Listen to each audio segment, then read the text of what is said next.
કેમ છો વાલા વિદ્યાર્થીઓ? સ્વાગત છે તમારું ફરી એકવાર ગ્રેવિટી ક્લાસીસના યુટ્યુબ ચેનલ પર. આજે આપણે વિજ્ઞાનમાં ચેપ્ટર 4 કાર્બન અને તેના સંયોજનો ભણવાના છીએ. એની પહેલાના 3 ચેપ્ટર આપણી ચેનલ પર છે, તમે જઈને જોઈ શકો છો. ચલો આજે આપણે શરૂઆત કરીએ. કાર્બન અને તેના સંયોજનો.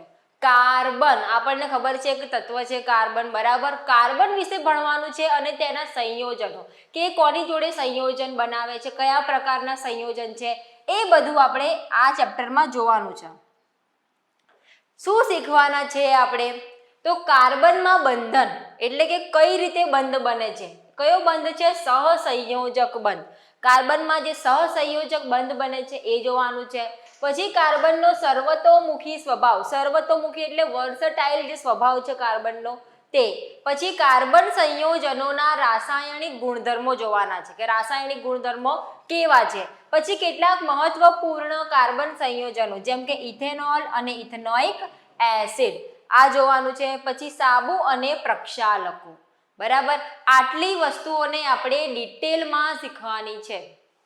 ચલો તો પહેલા આપણે શરૂઆત કરીએ કે કાર્બન. શા માટે કાર્બન જ ભણવાનું છે?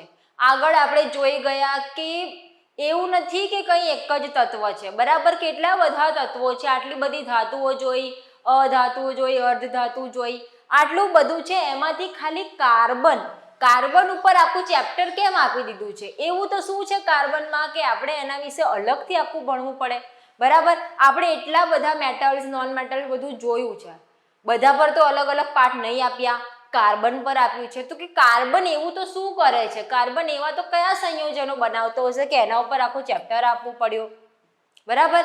તો કે છે કાર્બન શું છે? આપણે કાર્બન તો ખાલી કાર્બન ડાયોક્સાઇડ બસ એટલું જ જાણીએ છીએ, પરંતુ એવું નથી. આપણે મોટા ભાગની વસ્તુઓ જે જોઈએ છે ને એ બધી કાર્બનમાંથી જ બનેલી છે. તમે કોઈ પણ વસ્તુ વિચારશો ને એમાંથી લગભગ 80 થી 90% વસ્તુઓ જે છે કાર્બન સંયોજનોમાંથી બનેલી હશે. વિચારો, કોઈ પણ વસ્તુ વિચારો, બરાબર.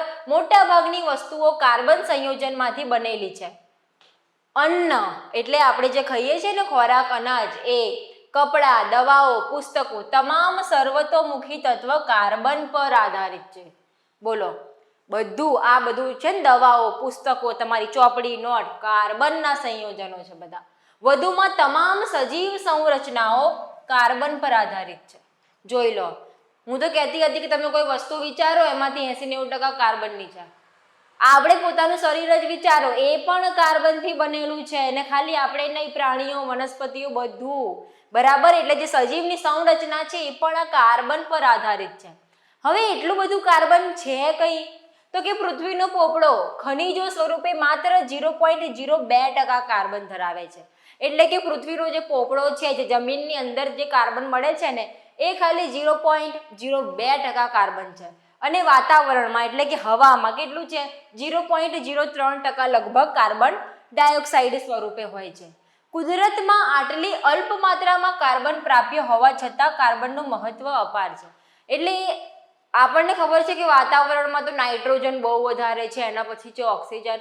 આ કાર્બન ડાયોક્સાઇડ તો કંઈક કેટલું ઓછું છે, જુઓ 0.03% છે. છતાં પણ એનો જે સર્વતોમુખી સ્વભાવ છે, વર્સટાઇલ નેચર છે, એના કારણે એટલા બધા સંયોજનો બનાવે છે કે મોટાભાગની બધી વસ્તુઓની બનાવટમાં એટલે કે જે આપણે સજીવ છે એમની સંરચના પણ કાર્બનને આભારી છે. એટલા માટે આપણે કાર્બનને ભણવાનું છે, બરાબર. કે કેમ કાર્બન પર જ પાઠ આપી દીધું, બરાબર. બીજી બધી ધાતુ અધાતુ નથી એના પર કેમ નહીં આપ્યું? તો કાર્બનમાં એવું તો કંઈક હશે ને તો જ આપ્યું હશે, બરાબર. આટલી બધી સંરચનાઓ કાર્બનને આભારી છે, એટલા માટે આપણે કાર્બનને ભણવાનું છે. કાર્બન શું છે? ધાતુ છે, અધાતુ છે? આપણને ખબર જ છે કાર્બન શું છે? અધાતુ છે. કાર્બન જે છે એ અધાતુ છે. કાર્બનનો પરમાણુય ક્રમાંક કેટલો છે? તો કે 6. કાર્બનનો પરમાણુય ક્રમાંક છે 6, બરાબર. હવે આપણને ખબર છે કે જે ઇલેક્ટ્રોન હોય છે, ઇલેક્ટ્રોનની કક્ષાઓ આવેલી હોય છે, બરાબર. બધા જે ઇલેક્ટ્રોન છે એ કક્ષામાં રહેલા હોય છે. હવે કાર્બન છે, કાર્બનમાં જે છે 6 ઇલેક્ટ્રોન હશે, બરાબર. 6 ઇલેક્ટ્રોન હશે એટલે કઈ કક્ષામાં કેટલા ઇલેક્ટ્રોન હશે? તો પહેલા આપણે થોડું યાદ કરી લઈએ કે કક્ષાઓમાં કઈ રીતે ઇલેક્ટ્રોનની વહેંચણી થયેલી હોય છે, બરાબર. કોઈ પણ તત્વ હોય, બરાબર, એની જે પહેલી કક્ષા રહેલી હોય, પહેલી કક્ષા, એને કહેવાય કે, બરાબર, અંગ્રેજીનો મૂળાક્ષર કે, બરાબર. પહેલી કક્ષાને કે કહેવાય, બીજી કક્ષાને એલ, ત્રીજીને એમ, ચોથીને એન, બરાબર. કે એલ એમ એન આવું નામ આપી દીધું. ઓર્બિટ જે છે એટલે કે કક્ષા, એને આવું નામ આપી દીધું. પહેલી કક્ષાની ક્ષમતા કેટલી હોય? તો 2 ઇલેક્ટ્રોનની. બીજી કક્ષાની ક્ષમતા હોય 8 ઇલેક્ટ્રોનની, ત્રીજીની 18 ઇલેક્ટ્રોનની અને છેલ્લી કક્ષાની 32 ઇલેક્ટ્રોનની ક્ષમતા હોય છે, બરાબર. હવે જરૂરી નથી, મતલબ કે તમારી પાસે જેટલા પણ ઇલેક્ટ્રોન હોય, બરાબર, એમાંથી પહેલી કક્ષામાં 2 જ જશે, બરાબર. બીજી કક્ષામાં 8ની ક્ષમતા છે, બરાબર. હવે માની લો કે બીજી કક્ષામાં તમારે સમાવવા માટે ખાલી 1 જ ઇલેક્ટ્રોન છે, તો જરૂરી નથી કે આખા 8 એ 8 જોશે, બરાબર. 1 ઇલેક્ટ્રોન હશે એવું.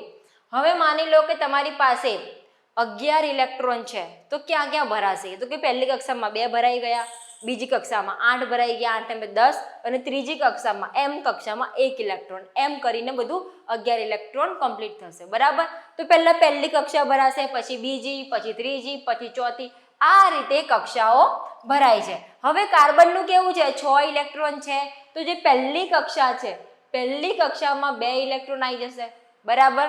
પહેલી કક્ષામાં 2 ઇલેક્ટ્રોન આવી જશે. હવે 2 ઇલેક્ટ્રોન આવી ગયા. હવે કેટલા બચ્યા? 6 માંથી 2 ગયા, બચ્યા 4. તો 4 જે છે એ બીજી કક્ષામાં જતા રહ્યા, બરાબર. આ બીજી કક્ષામાં 4 ઇલેક્ટ્રોન આવી ગયા, 6 ઇલેક્ટ્રોન, ઓકે.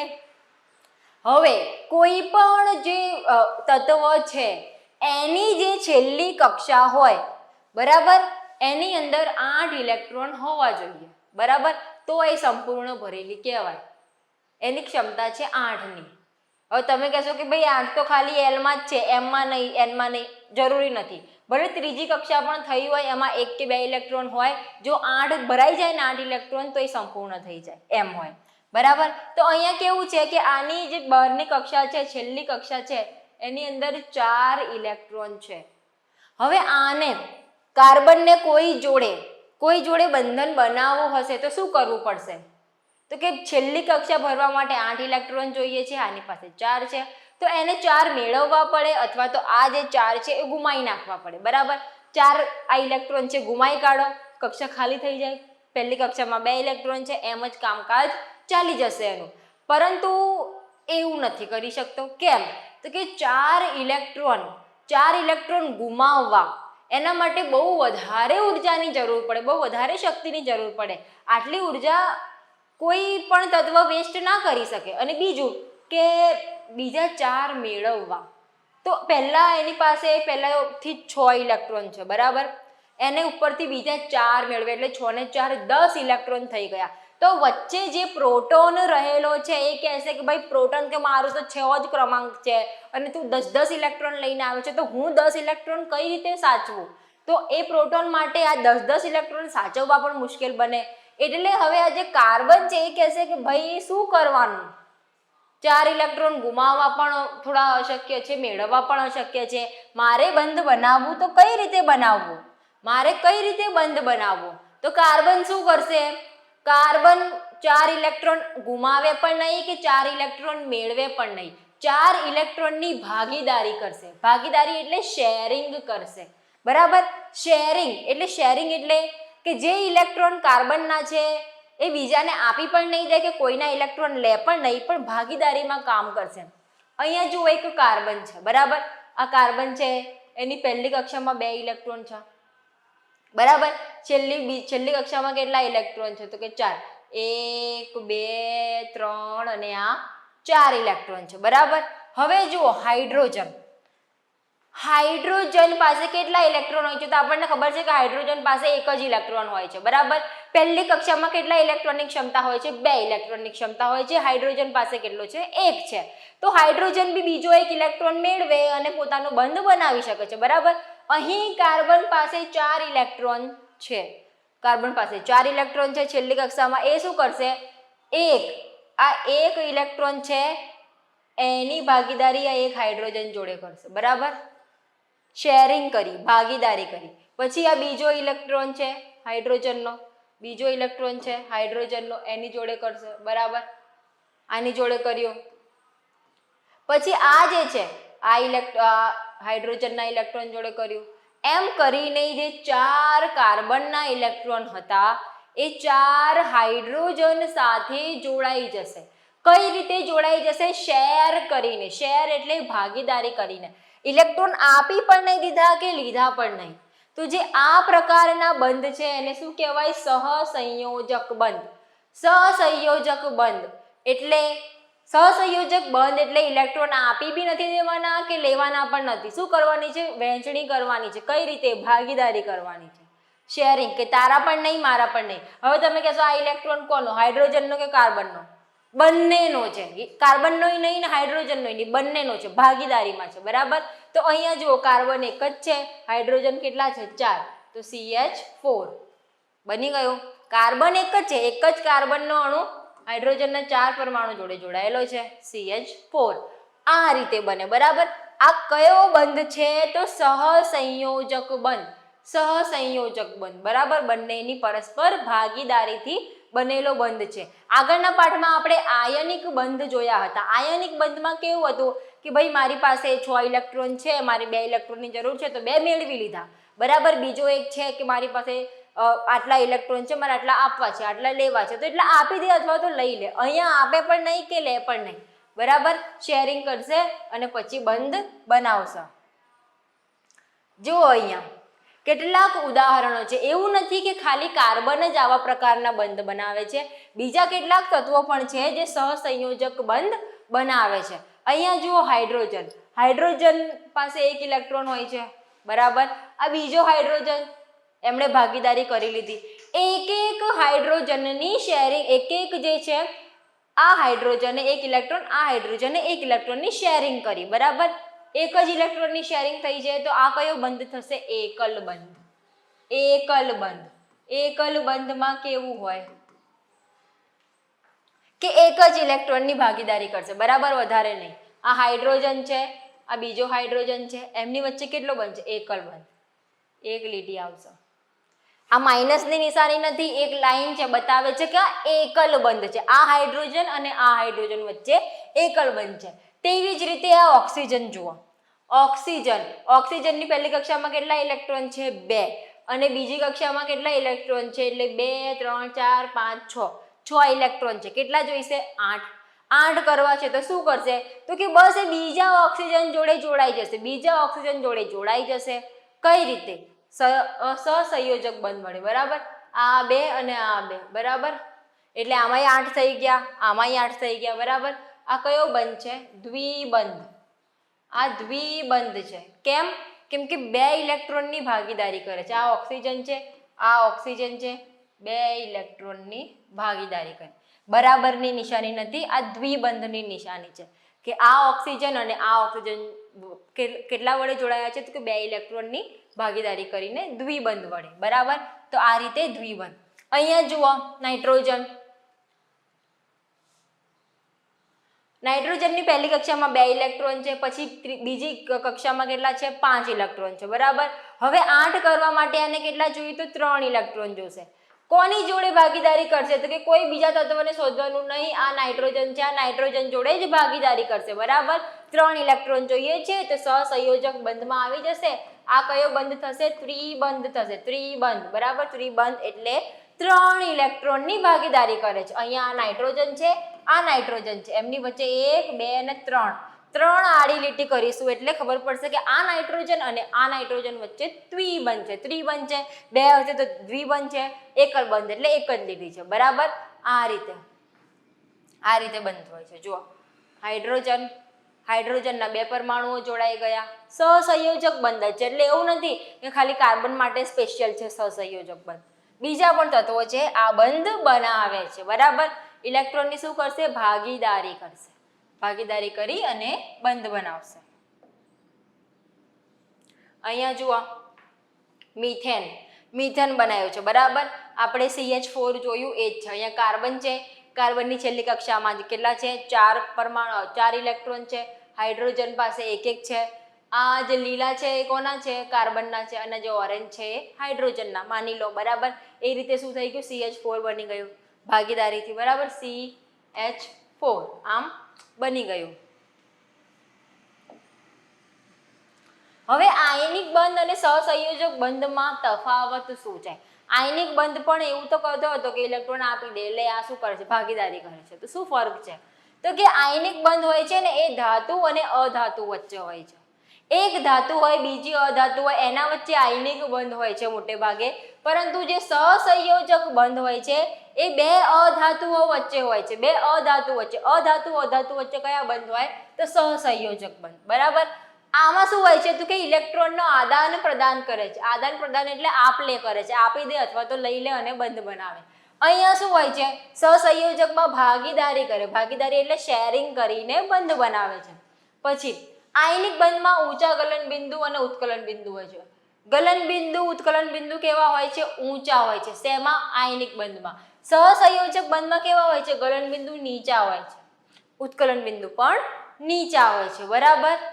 આયનિકમાં ગલન બિંદુ ઉત્કલન બિંદુ બંને ઊંચા હોય છે, સહસંયોજકમાં નીચા હોય છે. પછી જે આયનિક બંધ બને છે ને એ પાણીમાં દ્રાવ્ય હોય છે. આયનિક બંધ જે છે પાણીમાં દ્રાવ્ય હોય છે, સહસંયોજક બંધ છે પાણીમાં અદ્રાવ્ય રહે છે. બરાબર. પાણીમાં અદ્રાવ્ય રહેશે. પછી જે આયનિક બંધ છે એ વિદ્યુતના સુવાહક હોય છે. એટલે જે આયનિક બંધ હશે એ તત્વ જે છે વિદ્યુત પ્રવાહ પસાર કરીશું તો કરશે. આ કરશે તો કે ના, સહસંયોજક બંધ જે છે એ કે વિદ્યુતના મંદ વાહક અથવા તો અવાહક હોય છે. બરાબર. આ એમનામાં તફાવત છે. ઉદાહરણ તરીકે NaCl. અહીંયા જુઓ, Na શું છે? સોડિયમ ધાતુ છે, Cl અધાતુ. બરાબર. NaCl. પછી KCl પોટેશિયમ ધાતુ, Cl અધાતુ. તો આ જે છે કયા બંધ છે? આયનિક બંધ. અહીંયા જુઓ CH4, કાર્બન હાઇડ્રોજન બંને અધાતુ. અહીંયા બી કાર્બન હાઇડ્રોજન ઓક્સિજન બધા અધાતુ છે. તો જે અધાતુ વચ્ચેના બંધ હોય છે મોટા ભાગે કયા હોય છે? સહસંયોજક બંધ. અને આ ધાતુ અધાતુ વચ્ચેના આયનિક બંધ હોય છે. બરાબર. આ બંધ જે છે આપલે વડે બન્યા હોય છે, એમને તોડવા બહુ મુશ્કેલ હોય છે. બરાબર. એટલે આ જે છે તફાવત છે. કોની વચ્ચે? જે આપણે આગળ ભણ્યા હતા ને આયનિક બંધ એના વચ્ચે, અને જે આપણે અત્યારે ભણી રહ્યા છે સહસંયોજક બંધ એના વચ્ચે. બરાબર. સહસંયોજકમાં શું હોય કે બસ મારા ઇલેક્ટ્રોન છે એ હું કોઈને સોંપી નહીં દઉં, કે હું કોઈના લઈ પણ નહીં લઉં. બસ ભાગીદારી કરીશું, શેરિંગથી આપણે કામ કરવાનું છે. તો બસ આટલો જ તફાવત છે. બહુ ઇઝી છે, યાદ રાખી લેશો તો સરળતાથી યાદ રહી જશે. બરાબર. આગળ જોઈએ આપણે. ચલો હવે આપણે કાર્બન ડાયોક્સાઇડ બનાવીએ એટલે એનું સૂત્ર લખીએ કે કઈ રીતે જે કાર્બનના ઇલેક્ટ્રોન છે ઓક્સિજનના ઇલેક્ટ્રોન સાથે સહસંયોજક બંધ બનાવી અને CO2 બનાવે છે. બરાબર. કાર્બનની તો આપણને ખબર પડી જ ગઈ કે એની પાસે 6 ઇલેક્ટ્રોન છે, 2 પહેલી કક્ષામાં છે અને 4 છેલ્લી કક્ષામાં. બરાબર. હવે એને બીજા 4 જોઈએ છે તો એ દર વખતે 4 ઇલેક્ટ્રોન કોઈ આપે એવું જ શોધતો હોય છે. બરાબર. કાં તો હાઇડ્રોજન આપે, ઓક્સિજન આપે, નાઇટ્રોજન આપે, ગમે તે, એને ખાલી 4 જોઈએ છે. અહીંયા ઓક્સિજન પાસે કેવું છે કે ઓક્સિજનની છેલ્લી કક્ષામાં કેટલા ઇલેક્ટ્રોન છે? તો કે 6 છે. બરાબર. એને 8 કરવા માટે જોઈએ છે 2. બરાબર. તો શું કરશે? એક કાર્બન બે ઓક્સિજનના અણુ સાથે જોડાશે. બે ઓક્સિજન. કેમ 2? તો કે ભાઈ આની પાસે 2 છે તો આની પાસેથી 2 લેશે. બરાબર. આ ઓક્સિજન પાસેથી 2 લેશે. એટલે ટોટલ એને તો 4 ઇલેક્ટ્રોન જોઈએ છે ને શેરિંગ કરવા માટે, એટલે આ રીતે કરશે. બરાબર. એક જ ઓક્સિજન સાથે જોડે તો ઓક્સિજનને તો ખાલી 2 જ ઇલેક્ટ્રોનની જરૂર છે. બરાબર. કાર્બન શું કરશે? આ ઓક્સિજન પાસેથી 2 ઇલેક્ટ્રોન, આ ઓક્સિજન પાસેથી 2 ઇલેક્ટ્રોનની ભાગીદારી કરશે અને શું બનાવશે? CO2. કાર્બન એક જ છે પણ ઓક્સિજનના કેટલા પરમાણુ છે? 2. અહીંયા ઓક્સિજન છે, કાર્બન છે, ઓક્સિજન છે. કેટલું? કેવો બંધ બન્યો? અહીંયા દ્વિબંધ બન્યો. કેમ દ્વિબંધ બન્યો? આના 2 ઇલેક્ટ્રોન, આના 2 ઇલેક્ટ્રોન. બરાબર. એક ઓક્સિજન પાસેથી 2 ઇલેક્ટ્રોનની ભાગીદારી કરે છે કાર્બન, એટલે આવું કશુંક બનાવશે. બરાબર. કાર્બન 1 છે, ઓક્સિજન 2. આને પણ જરૂરત છે 2 ઇલેક્ટ્રોનની, આને 2 ઇલેક્ટ્રોનની. બરાબર. કાર્બનને 4. તો આ રીતે આ એક કાર્બન 2 ઓક્સિજન સાથે સંયોજાઈને CO2 એટલે કાર્બન ડાયોક્સાઇડ બનાવશે. આગળ જોઈએ સલ્ફર, કે સલ્ફરનું બંધારણ શું છે? સલ્ફરમાં કેટલા ઇલેક્ટ્રોન છે? તો કે એની પહેલી કક્ષામાં 2 ઇલેક્ટ્રોન છે, બીજીમાં 8 છે અને છેલ્લી કક્ષામાં 6 ઇલેક્ટ્રોન છે એની પાસે, બરાબર. એટલે ટોટલ એની પાસે 16 ઇલેક્ટ્રોન છે. પહેલી કક્ષા ભરવા માટે 2 જોઈએ, 2 થઈ ગયા. બીજી કક્ષા ભરવા માટે 8 જોઈએ, 8 થઈ ગયા. ત્રીજી કક્ષામાં કેટલા બચ્યા? તો કે 10 થઈ ગયા. તો જે 6 બચ્યા એ છેલ્લી કક્ષામાં આવી ગયા. હવે આને બંધ બનાવવા કેટલા જોઈએ? તો કે 2 ઇલેક્ટ્રોનની જરૂર છે. 2 ઇલેક્ટ્રોનની જરૂર છે. હવે આ 2 ઇલેક્ટ્રોન ક્યાંથી લેવા? તો આ જે સલ્ફર છે ને એ બીજા કોઈ તત્વ પાસે નહીં જાય. સલ્ફર એ બીજા સલ્ફર પાસેથી જ ભાગીદારી કરશે. મતલબ એને બે ઇલેક્ટ્રોનની જરૂર છે, બરાબર. તો એક સલ્ફર છે ને, એક સલ્ફર એ બીજા સલ્ફર પાસેથી 2 ઇલેક્ટ્રોનની ભાગીદારી નહીં કરે. એક સલ્ફર જોડેથી એક લેશે, બીજા સલ્ફર જોડેથી એક લેશે. એવું કરીને 2 ઇલેક્ટ્રોનની જે છે ને કક્ષા છેલ્લી એ પૂર્ણ કરવા માટે ભાગીદારી કરશે, બરાબર. એટલે કે એક સલ્ફર છે એ બીજા 2 સલ્ફર સાથે એક ઇલેક્ટ્રોનની ભાગીદારી કરશે, બરાબર. અહીંયા આ સલ્ફર જે છે જુઓ, બરાબર. આ 1 2 3 4 છેલ્લી કક્ષા છે. છેલ્લી કક્ષા 5 6, બરાબર. શું કરશે? 6 થઈ ગયા. 2 જોઈએ છે. 2 જોશે તો શું કરશે? તો કે એક આ સલ્ફર છે, આ સલ્ફર વાળું ઇલેક્ટ્રોન લો અને બીજું આ સલ્ફરનું ઇલેક્ટ્રોન લો, બરાબર. એવી રીતે બધા સલ્ફર પોતપોતાના 2 ઇલેક્ટ્રોનની ભાગીદારી કરી લે ત્યાં સુધી કેટલા સલ્ફર જોડાઈ જશે? તો 8 સલ્ફર. 8 સલ્ફરની આખી ચેન બની જશે. ત્યારે શું બનશે? સલ્ફર S8 બનશે, બરાબર. જ્યારે આપણે સલ્ફરને લખીએ છીએ ત્યારે S8 આવું કરીને લખીએ છીએ. કેમ S8 કરીએ છીએ? હા, ખાલી S ના લખાવાય. આપણે તો બીજું બધું એ CO2, તો કે કાર્બન 2 ઓક્સિજનના પરમાણુ સાથે જોડાયેલ છે એટલે આપણે આવું લખ્યું. આ S8 કેમ લખતા હતા? તો એટલા માટે જ લખતા હતા કે સલ્ફર જે છે એ બીજા સલ્ફર જોડે જ જોડાઈ કરે છે, બરાબર ને. એવા 8 સલ્ફર જોડે જોડાય છે. આ એક સલ્ફર 2 3 4 5 6 7 8, બરાબર. બધા સલ્ફર વચ્ચે કેવો બંધ છે? એકલ બંધ, બરાબર. એકલ બંધ છે, દ્વિબંધ નથી. એક સલ્ફર પાસેથી 1 ઇલેક્ટ્રોનની ભાગીદારી કરશે, બીજા સલ્ફર પાસેથી 1 ઇલેક્ટ્રોનની ભાગીદારી કરશે, બરાબર. એટલે આખી જે શૃંખલા રચાશે એમાં એક ઇલેક્ટ્રોનની ભાગીદારી આ લોકો કરે છે. આ રીતે S8 બનાવશે. હવે જોઈએ કાર્બન તત્વના 2 લાક્ષણિક ગુણધર્મો. તો આ જે કાર્બન છે ને એમાં સંયોજનો બનાવવાની અદ્વિતીય ક્ષમતા છે.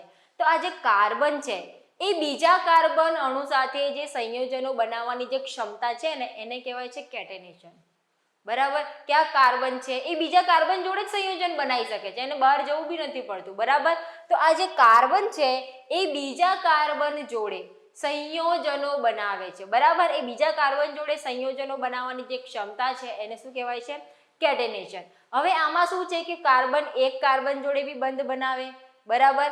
એકલ બંધ બી બનાવે કે દ્વિબંધ કે ત્રિબંધ પણ બનાવે, બરાબર.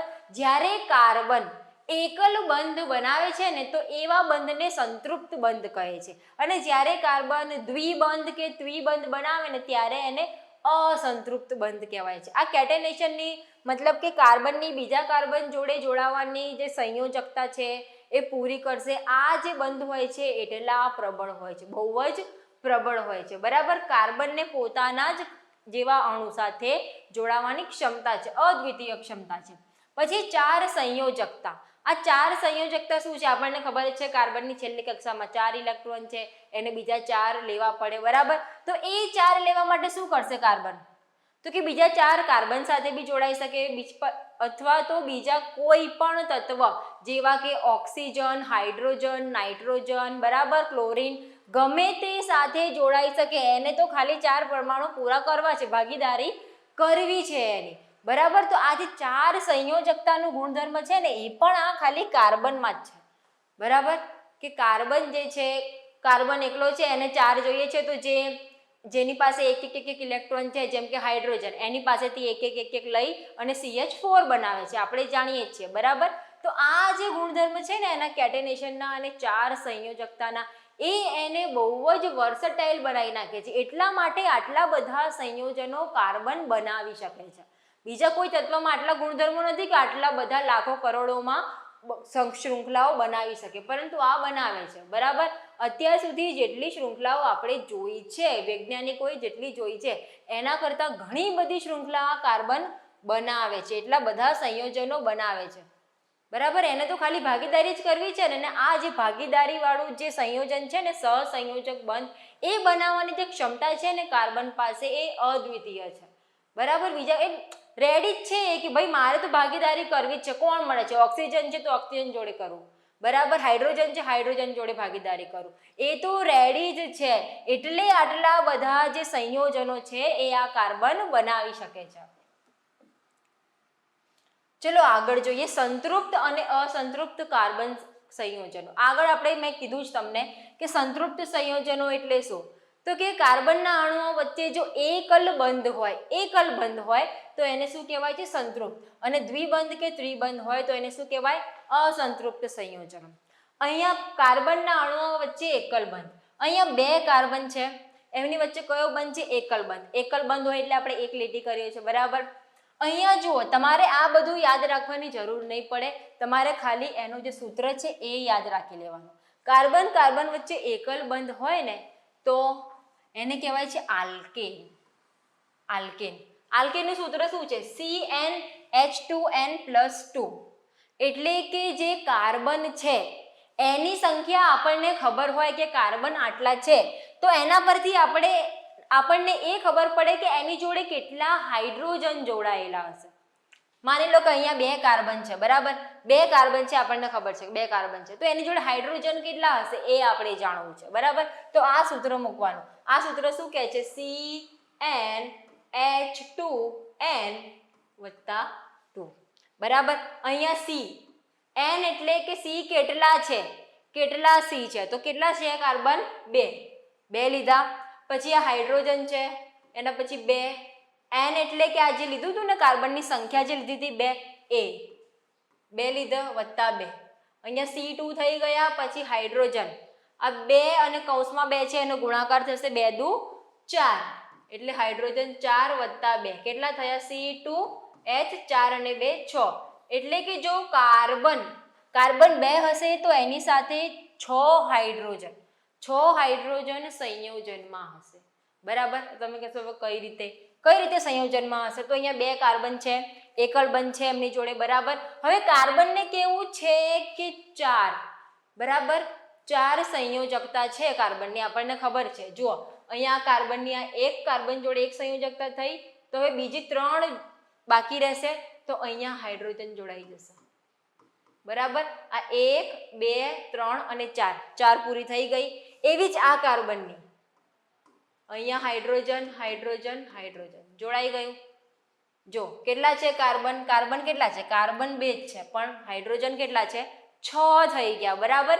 તો આ રીતે શૃંખલા બનશે, આ રીતે ચેઇન બનશે, બરાબર. કાર્બન 2 હશે, હાઇડ્રોજન કેટલા હશે? તો આ સૂત્ર મૂકી દો, ખાલી એટલું જ યાદ રાખવાનું છે, CnH2n+2, બરાબર. એમાં તમારે C, જાણે કાર્બન 1 છે, અહીંયા એકલ બંધ હશે ને તો કાર્બન 1 પણ હોઈ શકે, બરાબર. પરંતુ દ્વિબંધ કે ત્રિબંધ હશે ને તો એના માટે કાર્બન જે છે એ 2 થી વધારે જ હશે, બરાબર. એમાં એક કાર્બન નહીં આવે. અહીંયા તમે એક કાર્બન પણ લો, પછી હાઇડ્રોજનની સંખ્યા તમને મળી જશે. આ સૂત્રમાં ખાલી તમારી કિંમત જ મૂકવાની છે. તો આ રીતે આપણે નક્કી કર્યું, જો ચેન બની ગઈ, બરાબર. એકલ બંધ છે, 2 કાર્બન હતા, હાઇડ્રોજન કેટલા જોડાયા? 6. આપણે ખાલી એક કાર્બન હોય એને 4 સાથે જોડવાનું છે, 4 તત્વો, બરાબર. જે પણ કંઈ હોય, અહીંયા આપણે હાઇડ્રોજન છે, કેટલા હાઇડ્રોજન આવશે? બરાબર. એક કાર્બન છે, બરાબર, એ એક કાર્બન સાથે જોડાયેલું જ છે, એટલે એક તો બંધ બનાવી દીધું હોય. બીજા કેટલા બાકી રહ્યા? 3, બરાબર. તો એ 3 છે, આ હાઇડ્રોજન અને આ હાઇડ્રોજન જોડે બનાવશે, આવી રીતે.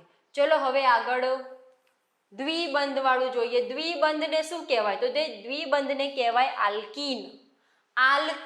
આ નામ છે અને એનું સૂત્ર આ છે, CnH2n, બરાબર. CnH2n. અહીંયા કેવું છે? Alkene, CnH2n. માની લો કે જે કાર્બન છે કેટલા છે? 2, બરાબર. કાર્બન જે છે આપણે કેટલા લીધા? 2. તો H2n ની જગ્યાએ મૂકી દેવાનું 2, તો C2H કેટલા થઈ ગયા? 4, બરાબર. અહીંયા જુઓ આ કાર્બન છે, આ કાર્બન છે, બરાબર. બે બંધ તો અહીંયા બનાવી દીધા, બરાબર. હવે કેટલા રહ્યા? બે બંધ રહ્યા. તો એક અહીંયા અને એક અહીંયા હું લઈ લઉં, બરાબર. આ બે બંધ થઈ ગયા. આ ત્રીજું એક હાઇડ્રોજન જોડે, અહીંયા હાઇડ્રોજન જોડે, ચાર બંધ થઈ ગયા આ કાર્બનને, બરાબર. એવી જ રીતે આ કાર્બનને આ બે બંધ અહીંયા થઈ ગયા, આ ત્રીજો અને આ ચોથો અહીંયા લઈ લઉં, થઈ ગયું. એકદમ ઈઝી, બરાબર. તમે સૂત્ર મૂકી દો, તમને ખ્યાલ આવી જશે કેટલા લેવાના, બરાબર. અને બંધ કાર્બનને કેટલા હોવા જોઈએ? ચાર, ચાર હોવા જોઈએ. અહીંયા બે આ કાર્બન જોડે જ છે, આ ત્રીજું અને આ ચોથું. એવી જ રીતે આ કાર્બન જોડે બે, આ ત્રીજું અને ચોથું, બરાબર. આ શું હતું આપણું? આલ્કીન. આ હતું આલ્કેન, આલ્કીન. હવે શું આવશે? હવે આવશે ત્રિબંધ, જેને કહેવાશે આલ્કાઇન. આલ્કાઇન, આલ્કાઇન છે કે ભાઈ આલ્કાઇન શું છે? ત્રિબંધ છે, આપણને ખબર પડી કે ત્રિબંધ છે, ત્રિબંધ છે. હા ભાઈ ત્રિબંધ, બરાબર. એમાં આપણે કેટલા લીધા છે? બે કાર્બન લીધા, બરાબર. બે કાર્બન છે, આ સૂત્ર છે એની અંદર કિંમત મૂકી દો. સી કેટલા છે? બે. હાઇડ્રોજન કેટલા હશે? બે. એની કિંમત મૂકી દો -2. ઓકે. C2 કેટલા થઈ ગયા? 2 દુ 4, હાઇડ્રોજન 4 ઓછા 2 એટલે C2 અને H2. હવે આ C2H2 બનશે. C2H2 કઈ રીતે? તો જુઓ અહીંયા કાર્બન છે, અહીંયા કાર્બન છે, બે કાર્બન વચ્ચે ત્રિબંધ છે. ત્રિબંધ છે એટલે આ તો ત્રણ બંધ થઈ ગયા. હવે ખાલી એક જ બાકી રહ્યું, તો આ એક આ હાઇડ્રોજન સાથે જોડાઈ જશે, એક આ હાઇડ્રોજન સાથે જોડાઈ જશે, બરાબર. કાર્બન જે છે એને 4 લીટીઓ હોવી જોઈએ, બરાબર. લીટીઓ કરીને તમે યાદ રાખો, 4 લીટી હોવી જોઈએ એને, બરાબર. કે અથવા 4 હાથ હોવા જોઈએ, એવું કરીને યાદ રાખી લો કે એક કાર્બન છે, 4 હાથ હોવા જોઈએ, બરાબર. 1 2 3 4 આવું પણ થઈ શકે, બરાબર. અથવા તો આ 1 2 3 અને 4 આવું પણ હોઈ શકે. પછી તો 1 2 3 4 હોઈ શકે, બધું હોઈ શકે. 4 હોવા જોઈએ, બરાબર. 4 હાથ હોવા જોઈએ, 4 લીટીઓ હોવી જોઈએ. જો એકલ બંધ હશે કાર્બનના અણુઓ વચ્ચે તો એને શું કહેવાશે? આલ્કેન. આલ્કેનનું સૂત્ર શું છે? CnH2n+2. સરવાળો કરવાનો છે, બરાબર. બીજું જે દ્વિબંધ છે, દ્વિબંધનું સૂત્ર શું છે? દ્વિબંધનું સૂત્ર છે CnH2n. એમાં પ્લસ પણ નહીં, માઇનસ પણ નહીં. CnH2n. આને શું કહેવાય? આલ્કીન કહેવાય આને, આલ્કીન. પછી આવશે ત્રિબંધ. ત્રિબંધમાં કેવું હશે? એને કહેવાશે આલ્કાઇન. આલ્કાઇનનું સૂત્ર CnH2n-2. બરાબર. આલ્કેનમાં +2, આલ્કાઇનમાં -2. અને આલ્કીન છે એમાં કશું નહીં, પ્લસ બી નહીં, માઇનસ બી નહીં. ઈઝી એકદમ. ચલો આગળ મિથેન. આ મિથેન જે છે, ethane, propane, butane, pentane, hexane છે શું? તો કે આ જે કાર્બન જે છે ને 4 હાઇડ્રોજન સાથે જોડાય છે ત્યારે આપણે શું કહીએ છીએ? મિથેન. હવે એની શૃંખલા કેવી બનશે? એની શૃંખલા કેવી હશે? તો મિથેનની તો આપણે આગળ જોઈ જ ગયા છે, આપણને આવડે છે. મિથેનમાં શું હોય છે? એક કાર્બન હોય છે, એ 4 હાઇડ્રોજન સાથે જોડાયેલું હોય છે. 2 3 4 હાઇડ્રોજન આવી ગયા, જોઈ લો. આ બની ગયું મિથેન, CH4. એક કાર્બન છે, 4 હાઇડ્રોજન સાથે જોડાયેલું છે. આ થઈ ગયું તમારું મિથેન. પછી શું છે? ઇથેન. ઇથેનમાં કેવું છે? 2 કાર્બન છે, આપણે 2 કાર્બન લઈ લીધા, 2 કાર્બન, બરાબર. કાર્બન લઈ લીધા. હવે હાઇડ્રોજન કેટલા આવવાના છે? 6 આવવાના છે, બરાબર. 1 2 3 4 5 6. અહીંયા 6 કાર્બન આવી જશે, હાઇડ્રોજન આવી જશે. જુઓ અહીંયા હાઇડ્રોજન, હાઇડ્રોજન આવી ગયા અને આ કાર્બન વચ્ચે બંધ બનાવી દઈશું, બરાબર. એટલે કાર્બન જે છે ને 4 લીટીઓ એની કરવાની છે. 4 લીટીઓ કરી દો, બરાબર. 4 લીટી તો થવી જ જોઈએ. 2 બંધ હોય, ત્રિબંધ હોય, જેટલા બી બંધ હોય, 4 લીટી થવી જોઈએ, બરાબર. આ બાજુ 2 બંધ હોય તો બીજા 2 કશેક જોડવા પડે આપણે. ચલો હવે બનાવીએ પ્રોપેન. પ્રોપેનમાં કેવું છે? પ્રોપેન. પ્રોપેનમાં કેટલા છે કાર્બન? 3 છે. 1 2 3 કાર્બન છે. અને હાઇડ્રોજન કેટલા છે? જોઈ લો, 8 છે. 1 2 3 4 5 6 7 8. અહીંયા 8 હાઇડ્રોજન આવી જશે, જો આવી ગયા, બરાબર. અહીંયા જુઓ કાર્બન જે છે 1 2 3 3 હાથ આવી ગયા, આ ચોથો આવી ગયો, બરાબર. આ કાર્બનને જુઓ 1 2 3 હાથ આવી ગયા, આ ચોથો આવી ગયો. આ કાર્બનને 1 2 3 અને આ 4 બની ગયું. આ શું હતું? આપણો પ્રોપેન. પ્રોપેન હતું, બરાબર. C3H8. પછી શું છે? બ્યુટેન. બ્યુટેન શું છે? C4H10 બ્યુટેન છે. ચલો બ્યુટેન બનાવીએ. બ્યુટેન કઈ રીતે? પહેલા 4 કાર્બન મૂકી દો. 1 2 3 4 4 કાર્બન મૂકી દીધા. હવે હાઇડ્રોજન કેટલા છે? 10. કયા મૂકીશું? 1 2 3 4 5 6 7 8 9 અને 10. 10 હાઇડ્રોજન મૂકી દો. હાઇડ્રોજન હાઇડ્રોજન બરાબર.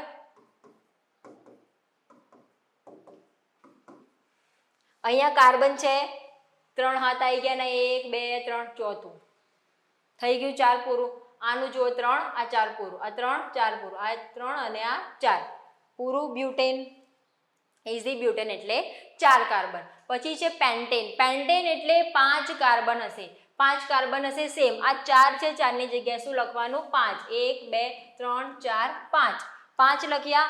5 કાર્બન હશે તો હાઇડ્રોજન કેટલા હશે? તો 12 હશે. 1 2 3 4 5 6 7 8 9 10 11 અને 12. આ રીતે જે હાઇડ્રોજન છે એ જોડાયેલા હશે. બરાબર.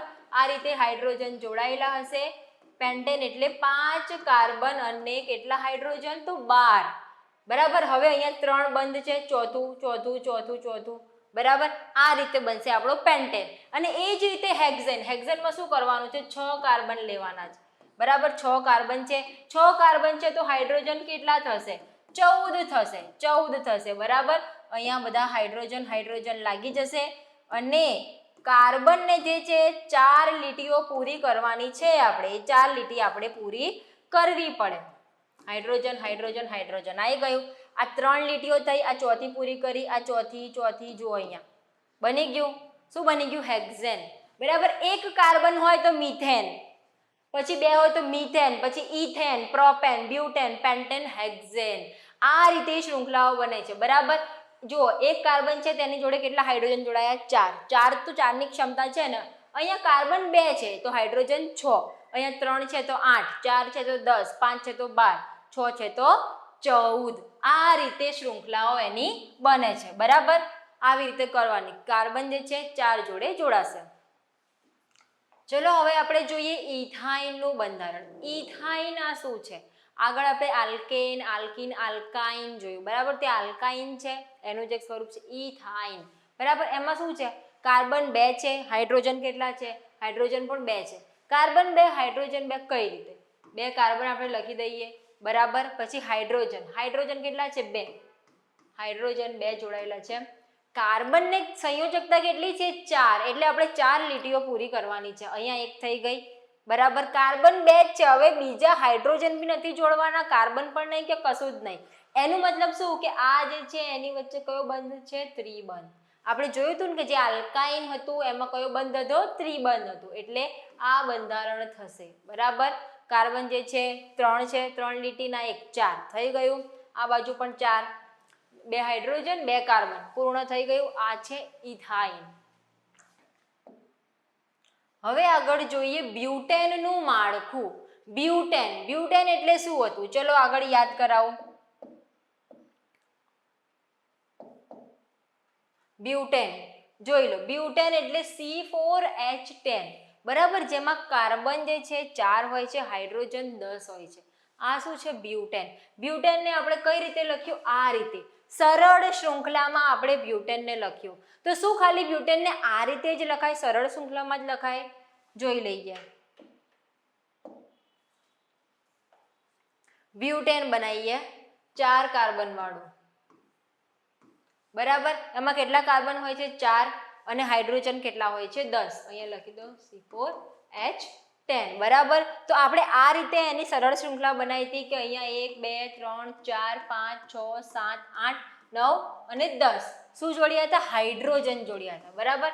હાઇડ્રોજન હાઇડ્રોજન આવી રીતે આપણે હાઇડ્રોજન જોડ્યા હતા. બરાબર. અને કાર્બન જે છે 4 સંયોજકતા પૂરી કરવા બધા વચ્ચે એકલ એકલ બંધ હતું. તો આ છે બ્યુટેનનું માળખું. તો શું બ્યુટેનનું માળખું ખાલી આવું જ હોય? શું કંઈ અલગ રીતે આપણે આને ના લખી શકીએ? શું આમ આપણે સરળ રીતે આવું ખાલી 4 કાર્બન લખવાના અને પછી ઉપર નીચે આજુબાજુ હાઇડ્રોજન જોડવાના? શું આ રીતે જ માળખું તૈયાર થાય? તમે કોઈ બીજી રીતે કરવું હોય તો શક્ય છે કે નથી? તો જોઈએ આપણે કે આ જે કાર્બન જે છે અને હાઇડ્રોજન છે, આ જ આટલું જ C4 અને H10 જ રહેવા દેવાનું અને એનું માળખું આપણે બદલવાનું છે. કઈ રીતે આપણે બદલી શકીએ? જુઓ, અહીંયા કાર્બન 1, 2 અને 3 લઈ લીધા, બરાબર.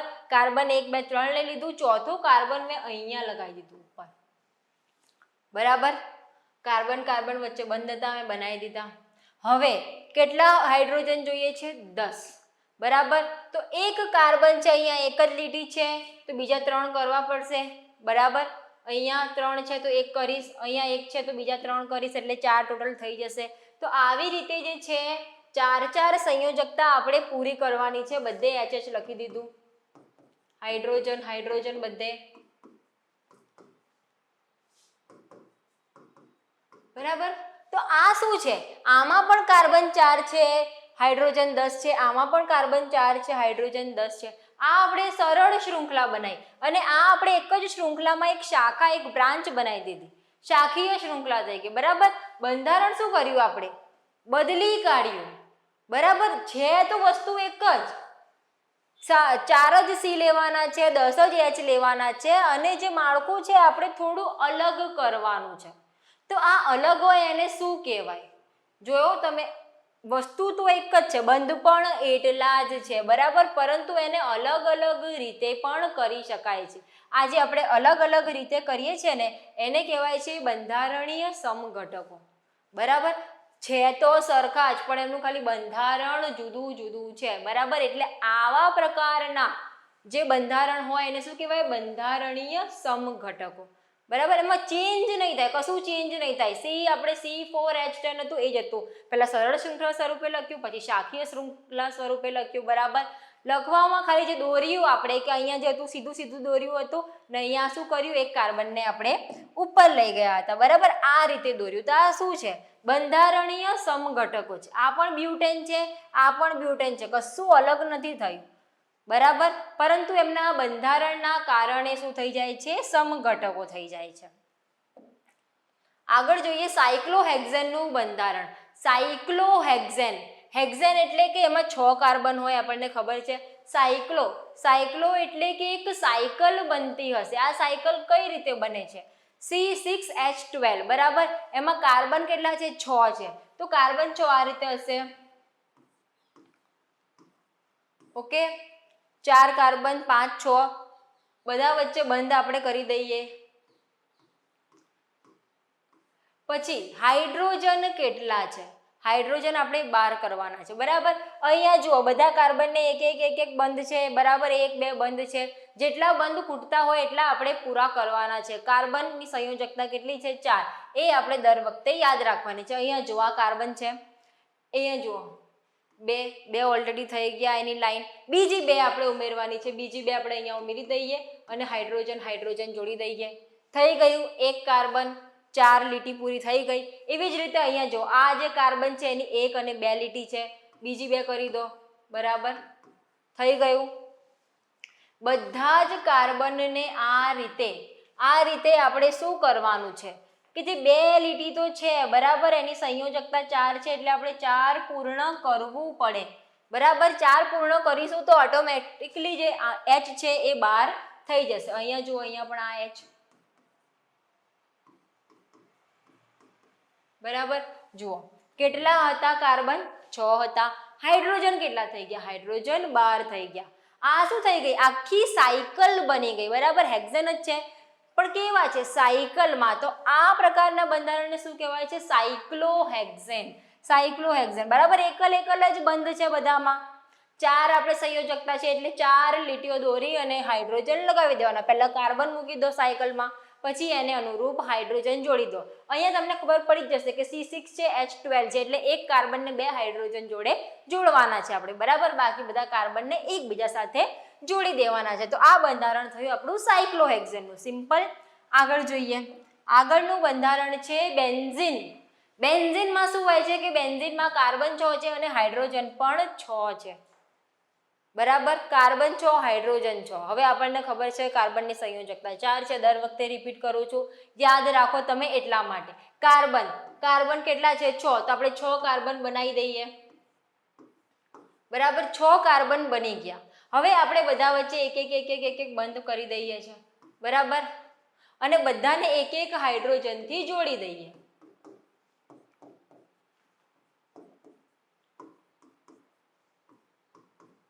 ચાર સંયોજકતા આપણે યાદ રાખવાની છે. અહીંયા જો આ કાર્બનની વાત કરીએ બરાબર, આ કાર્બન જુઓ કેટલી લીટીઓ આપણે દોરી, 1 આ 2 અને આ 3.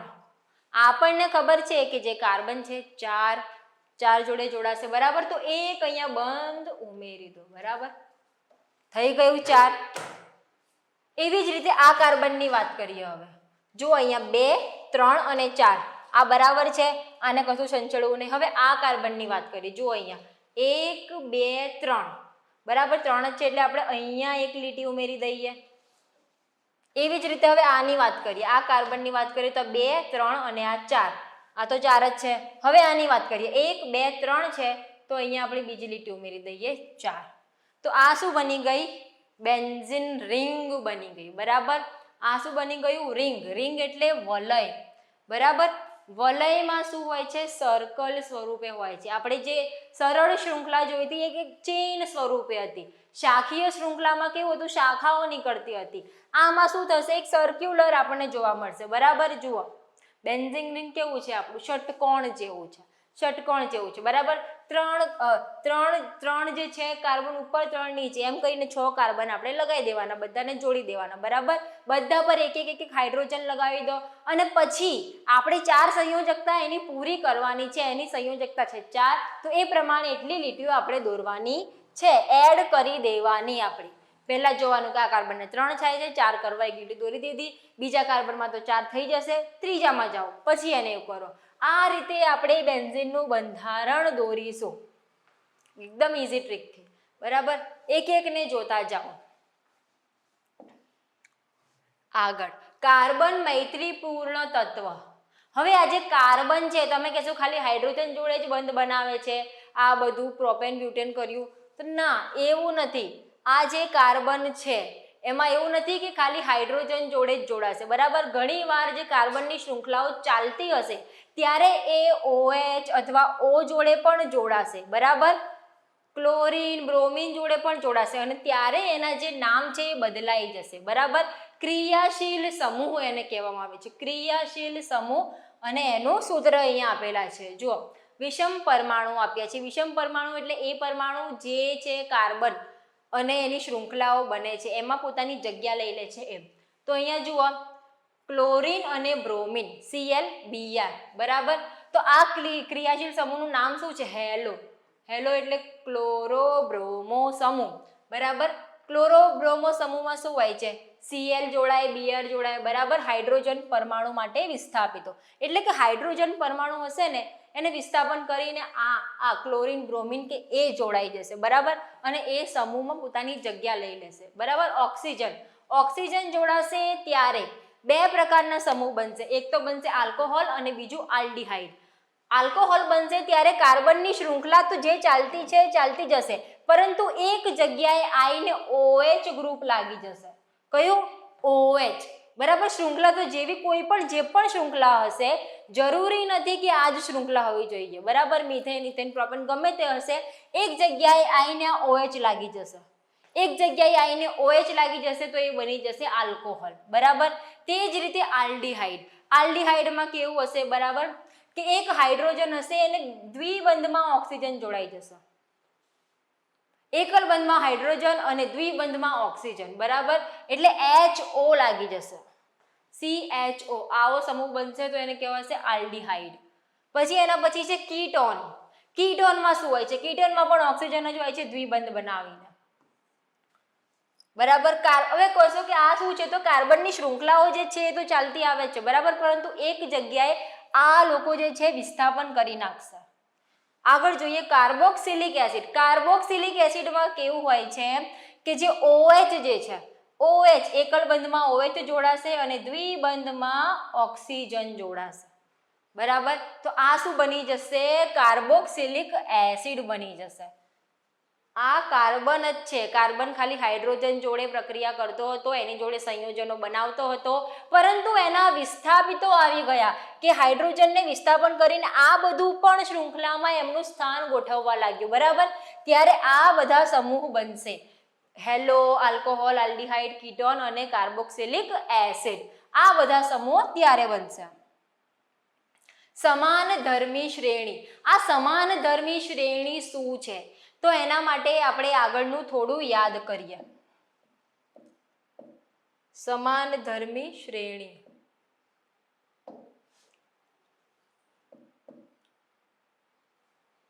અહીંયા જુઓ, methane, ethane, propane, butane, pentane, hexane, બધાના સૂત્ર જુઓ. અહીંયા મિથેનનું સૂત્ર શું છે? CH4. એનો અર્થ શું છે કે કાર્બન છે એ 1 છે, હાઇડ્રોજન કેટલા છે? 4 છે. એ રીતે જુઓ, ઇથેન જુઓ, C2H6 છે. બરાબર, એટલે કાર્બનની સંખ્યામાં કેટલો તફાવત આવ્યો અને હાઇડ્રોજનની સંખ્યામાં કેટલો તફાવત આવ્યો, આપણે તફાવત નક્કી કરવાનું છે. તો જે તફાવત છે ને એ જોવાનું છે. અહીંયા તમે એકવાર જોઈ લો, મિથેન, ઇથેન, એના બધા જોઈ લો સૂત્ર. C2H6 છે, પ્રોપેનમાં જુઓ C3H8 છે.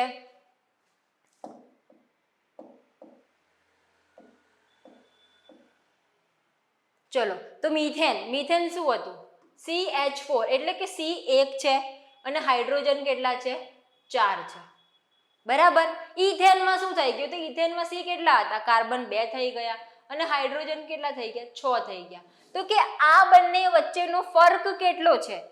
બરાબર, આ બંને વચ્ચેનો તફાવત કેટલો છે? તો કે કાર્બનમાં કેટલો તફાવત આવ્યો? કાર્બનમાં કેટલો તફાવત આવ્યો? 1 કાર્બનનો. બરાબર, આમાં 1 કાર્બન છે, આમાં 2, એટલે 1 વધારે છે. તો તફાવત કેટલો થયો? 2 માંથી 1 જાય તો 1 કાર્બનનો તફાવત છે. અને હાઇડ્રોજનમાં કેટલા તફાવત છે? તો કે હાઇડ્રોજન ઉપર 4 હતા, નીચે 6 થઈ ગયા, મતલબ 2 નો તફાવત છે, એટલે CH2 નો તફાવત છે. એવી જ રીતે આપણે આગળ જોયું હતું કે જો કાર્બન 3 હોય ત્યારે શું થતું હતું? કાર્બન 3 હોય ત્યારે હાઇડ્રોજન 8 હતા. બરાબર, તો હવે આ બંને વચ્ચેનો તફાવત જુઓ. આ બંને વચ્ચેનો શું તફાવત છે? કાર્બનમાં કેટલો તફાવત છે? તો કે કાર્બનમાં તો 1 નો જ તફાવત છે. જો અહીંયા 2 છે, અહીંયા 3 છે, ફરીથી ખાલી C. અને હાઇડ્રોજનમાં કેટલો તફાવત છે? તો કે હાઇડ્રોજનમાં 2 નો તફાવત છે, 6 છે, અહીંયા 8 છે. બરાબર, 8 માંથી 6 બાદ કરીએ તો 2. તો તફાવત કેટલો આવે છે? તો CH2. બરાબર, જે બંધારણોમાં CH2 નો તફાવત આવે છે એ શ્રેણીને સમાનધર્મી શ્રેણી કહે છે. સમાનધર્મી શ્રેણી છે. આ જે શ્રેણી ચાલતી આવી હતી ને, એ શ્રેણી કઈ હતી? સમાનધર્મી શ્રેણી હતી. કેમ સમાનધર્મી શ્રેણી હતી? કેમ કે એમની વચ્ચેનો તફાવત CH2 નો છે. બરાબર, CH2 નો તફાવત હોવો જોઈએ, તો એ શ્રેણીને કઈ કહેવાય? સમાનધર્મી શ્રેણી. ખબર પડી? આપણે જે આલ્કેન, આલ્કીન, આલ્કાઇન હતું ને, બસ એ જ છે. જે શ્રેણી આપણે બનાવીશું એ શ્રેણીમાં તફાવત કેટલો હોવો જોઈએ? તો કે CH2 નો. CH2 મતલબ 1 કાર્બનનો અને 2 હાઇડ્રોજનનો. બરાબર, જે ઉપરવાળું હોય એમાં જો એક કાર્બન હોય તો નીચેવાળું હશે એમાં 2 કાર્બન હશે. જો હાઇડ્રોજન જે છે એ 4 હશે તો પછી હાઇડ્રોજન 6 થઈ જશે. બરાબર, આટલો તફાવત હોવો જોઈએ, તો શું કહેવાશે? આ સમાનધર્મી શ્રેણી છે. કાર્બન સંયોજનોનું નામકરણ. હવે આપણે કાર્બન સંયોજનોને નામ પણ આપવાના છે. એ નામ કઈ રીતે આપીએ એ આપણે જોઈ લઈએ. ચલો, હવે આપણે કાર્બન સંયોજનોનું નામકરણ કરીએ. નામકરણ કરવાનું છે એટલે કે આપણે જે સંયોજનો છે એમને નામ આપવાના છે. બરાબર, આપણે પહેલા જોયું કે 1 કાર્બન વાળું સંયોજન હતું, એને આપણે મિથેન, ઇથેન, પ્રોપેન, બ્યુટેન આવું બધું કીધું. બરાબર, પછી એમના જે બંધ હતા એના આધારે નામ આપ્યા કે 1 બંધ હોય તો આલ્કેન, 2 બંધ હોય તો આલ્કીન, પછી આલ્કાઇન, એવું બધું. પછી આપણે ક્રિયાશીલ સમૂહ જોયા કે હેલો સમૂહ છે, chloro, bromo, alcohol, aldehyde, ketone, આ બધા સમૂહ છે. બરાબર, હવે આ બધું ભેગું કરીને આપણે એને નામ આપવાનું છે. બરાબર, હવે કોઈ એક સંયોજન છે જેમાં 2 જ કાર્બન છે, એનો આટલું બંધ છે, એનો આ ક્રિયાશીલ સમૂહ લાગેલું છે, તો બધું ભેગું થઈને એનું નામ શું બનશે એ આપણે કરવાનું છે. આપણે નામ બનાવવાનું છે. બરાબર, તો એના માટે કેટલાક રૂલ્સ છે જે આપણે જે છે રૂલ્સ વાઇઝ આપણે કરીશું તો મસ્ત આપણે નામ બનાવતા શીખી જઈશું. આપણે બધા સંયોજનો જોઈને એના નામને ગોખવાની જરૂર નહીં પડે. આપણે એકવાર શીખી જઈશું ને તો ઓટોમેટિકલી પછી કોઈ પણ સંયોજન આવશે ને તો આપણે જોઈને જ કહી દઈશું કે હા આમાં આ લાગશે આ લાગશે આ લાગશે અને આ નામ બની જશે. બરાબર, તો એ રીતે આપણે કરવાનું છે. સૌથી પહેલા તો નામકરણ કરીશું તો એમાં લાગશે પૂર્વક. પૂર્વક એટલે પ્રિફિક્સ, કે નામની પહેલા પૂર્વક લાગશે. આ પૂર્વક ક્યારે લાગશે? નામની પહેલા પૂર્વક ક્યારે લાગશે? બોલો. પૂર્વક એટલે કે તમે નામ કરશો ને એની પહેલા કશું લાગશે. હવે આ ક્યારે હશે ખબર છે? જ્યારે ક્લોરો બ્રોમો સમૂહ હશે ને ત્યારે. ક્લોરો બ્રોમો સમૂહ હશે ત્યારે લાગશે. બરાબર, એટલે કે Cl લાગ્યું છે તો ક્લોરો. બરાબર, Br હશે તો બ્રોમો. એટલે કે નામ બનાવીશું ને જે બી સંયોજન, જો આમાં ક્લોરીન કે બ્રોમિન હશે તો આ ક્લોરો ને બ્રોમો છે ને પહેલા જ આવી જશે. બરાબર, પછી એનું નહીં લેવા દેવા કશું. પહેલા નામ મૂકી દીધું ક્લોરો, પછી જે નામ બનતું હોય એ નામ આપણે બનાવીશું. પહેલા પૂર્વક લગાવીશું. પૂર્વક ક્યારે લાગશે? આ ક્લોરો બ્રોમો હશે ત્યારે જ. નહીં હોય તો કશું પૂર્વક લાગવાનું નથી. પછી કાર્બન. કાર્બનની સંખ્યા આધારિત. કાર્બન સંખ્યા આધારિત. કાર્બનની સંખ્યા આપણે જોઈ ગયા કે એક કાર્બન હોય તો આપણે શું નામ આપતા હતા? મિથેન. બરાબર, તો આપણે મિથ એન આખું નહીં લેવાનું, આપણે ખાલી મિથ લેવાનું છે. મિથ એન જે છે ને કાઢી નાખવાનું. હવે તમે કહેશો પહેલા મિથેન ઇથેન એવું કેમ કીધું? તો એ જે બંધ હતા એ એકલ બંધ હતા, એટલે એકલ બંધને આપણે શું કહેતા હતા? આલ્કેન. એટલે આ મિથ અને પેલો એન એ જોડાઈને મિથેન ઇથેન એવું નામ બનતું હતું. ખબર પડી? હવે આ જે છે કે આ મિથેન મતલબ કે મિથેન કેમ? તો કે કાર્બન એમાં એક છે અને બંધ પણ એક છે એટલે મિથ એન. પણ માની લો કે કાર્બન એક છે પણ બંધ બે હોય તો મિથ ઇન લાગશે. બરાબર, એવું થઈ જશે. હવે જાણે કે ઇથેન છે, બે કાર્બન છે અને એક બંધ છે તો મિથેન. પણ જો બે બંધ હશે તો ઇથીન, મિથીન આવું થઈ જશે. બરાબર, તો જે રીતે એના બંધ બદલાશે તો પણ એનું નામ બદલાશે. કાર્બનની સંખ્યા એક હશે તો મિથેન લખતા હતા ને તો આપણે મિથ યાદ રાખી લઈશું. ચલો, બે કાર્બન હોય તો ઇથેન હતું તો ખાલી ઇથ લગાવીશું. ત્રણ કાર્બન હશે તો આપણે પ્રોપેન એવું યાદ રાખ્યું હતું, અહીંયા આપણે લઈ લઈએ પ્રોપ. ચાર કાર્બન હોય તો બ્યુટેન તો બ્યુટ આવી જશે અહીંયા. બરાબર, પાંચ કાર્બન હોય તો પેન્ટેન, આવું આપણે આગળ શીખ્યા હતા તો અહીંયા ખાલી આવી જશે પેન્ટ. 6 કાર્બન હોય તો હેક્ઝેન હતું, હેક્ઝ આવી જશે. બરાબર, જો પૂર્વક હોય ક્લોરોબ્રોમો સમૂહ હોય તો પહેલા આ લગાવો પછી આ લગાવો. હવે એમના જે બંધ છે, બંધ આધારિત નામ. બંધ આધારિત નામ.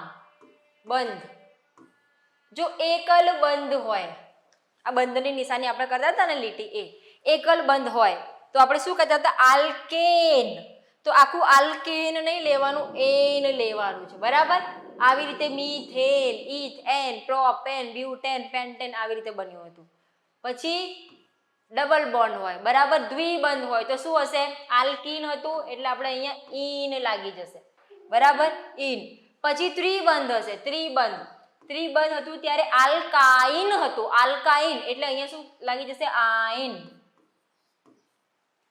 બરાબર, હવે કોઈ એવું સંયોજન આપ્યું છે કે જેમાં પૂર્વક ક્લોરો કે બ્રોમો લાગે છે. બરાબર, એમાં છે ત્રણ કાર્બન છે, પછી એમાં જે બોન્ડ છે એ એક છે તો એ રીતે લાગશે જેમ કે ક્લોરોપ્રોપેન એવું.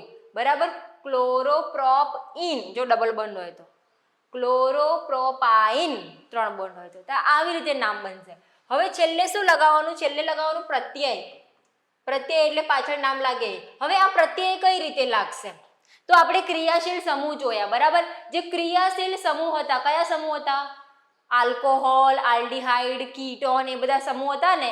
બસ, તો આલ્કોહોલ સમૂહ છે તો આલ્કોહોલ છે તો આખું આલ્કોહોલ લખવાની જરૂર છે ના. શું લખવાનું? ખાલી ઓલ લખવાનું છે. આલ્કોહોલ સમૂહ એટલે અહીંયા OH આવો સમૂહ હતો. બરાબર, તો આવા OH વાળો સમૂહ હોય તો પાછળ ખાલી ઓલ લગાવવાનું છે. આલ્કોહોલ હશે OH વાળો સમૂહ. સંયોજન જોશો ને તો તમને ખબર પડી જશે કે અહીંયા પાછળ OH લાગ્યું છે, બરાબર. કાર્બનની તો શૃંખલા બનેલી જ હશે, પાછળથી આમ OH લાગેલું હશે કાર્બનને, તો એની પાછળ શું લાગશે? ઓલ. પછી કયો સમૂહ આવશે? આલ્ડીહાઇડ સમૂહ. આલ્ડીહાઇડ સમૂહ કેવો સમૂહ હોય છે? તો કે એમાં કાર્બન છે, બરાબર, એક બાજુ H લાગેલો છે અને ડબલ બોન્ડમાં OH છે, બરાબર. સોરી, O છે, ડબલ બોન્ડમાં O છે. સિંગલ બોન્ડમાં શું છે? H, ડબલ બોન્ડમાં છે O. તો આનું નામ શું થઈ જશે? આલ્ડીહાઇડ હતું ને, તો આલ્ડીહાઇડ, હાઇડ બાઇડ કરવાનું નથી, એને કહેવાનું છે આપણે આલ. ઓલ, આલ, બરાબર. ઓલ છે, આલ છે. આપણને આ યાદ રાખી લેવાનું કે આલ્ડીહાઇડ હશે એટલે સિંગલ બંધમાં હાઇડ્રોજન હશે, ડબલ બોન્ડમાં શું હશે?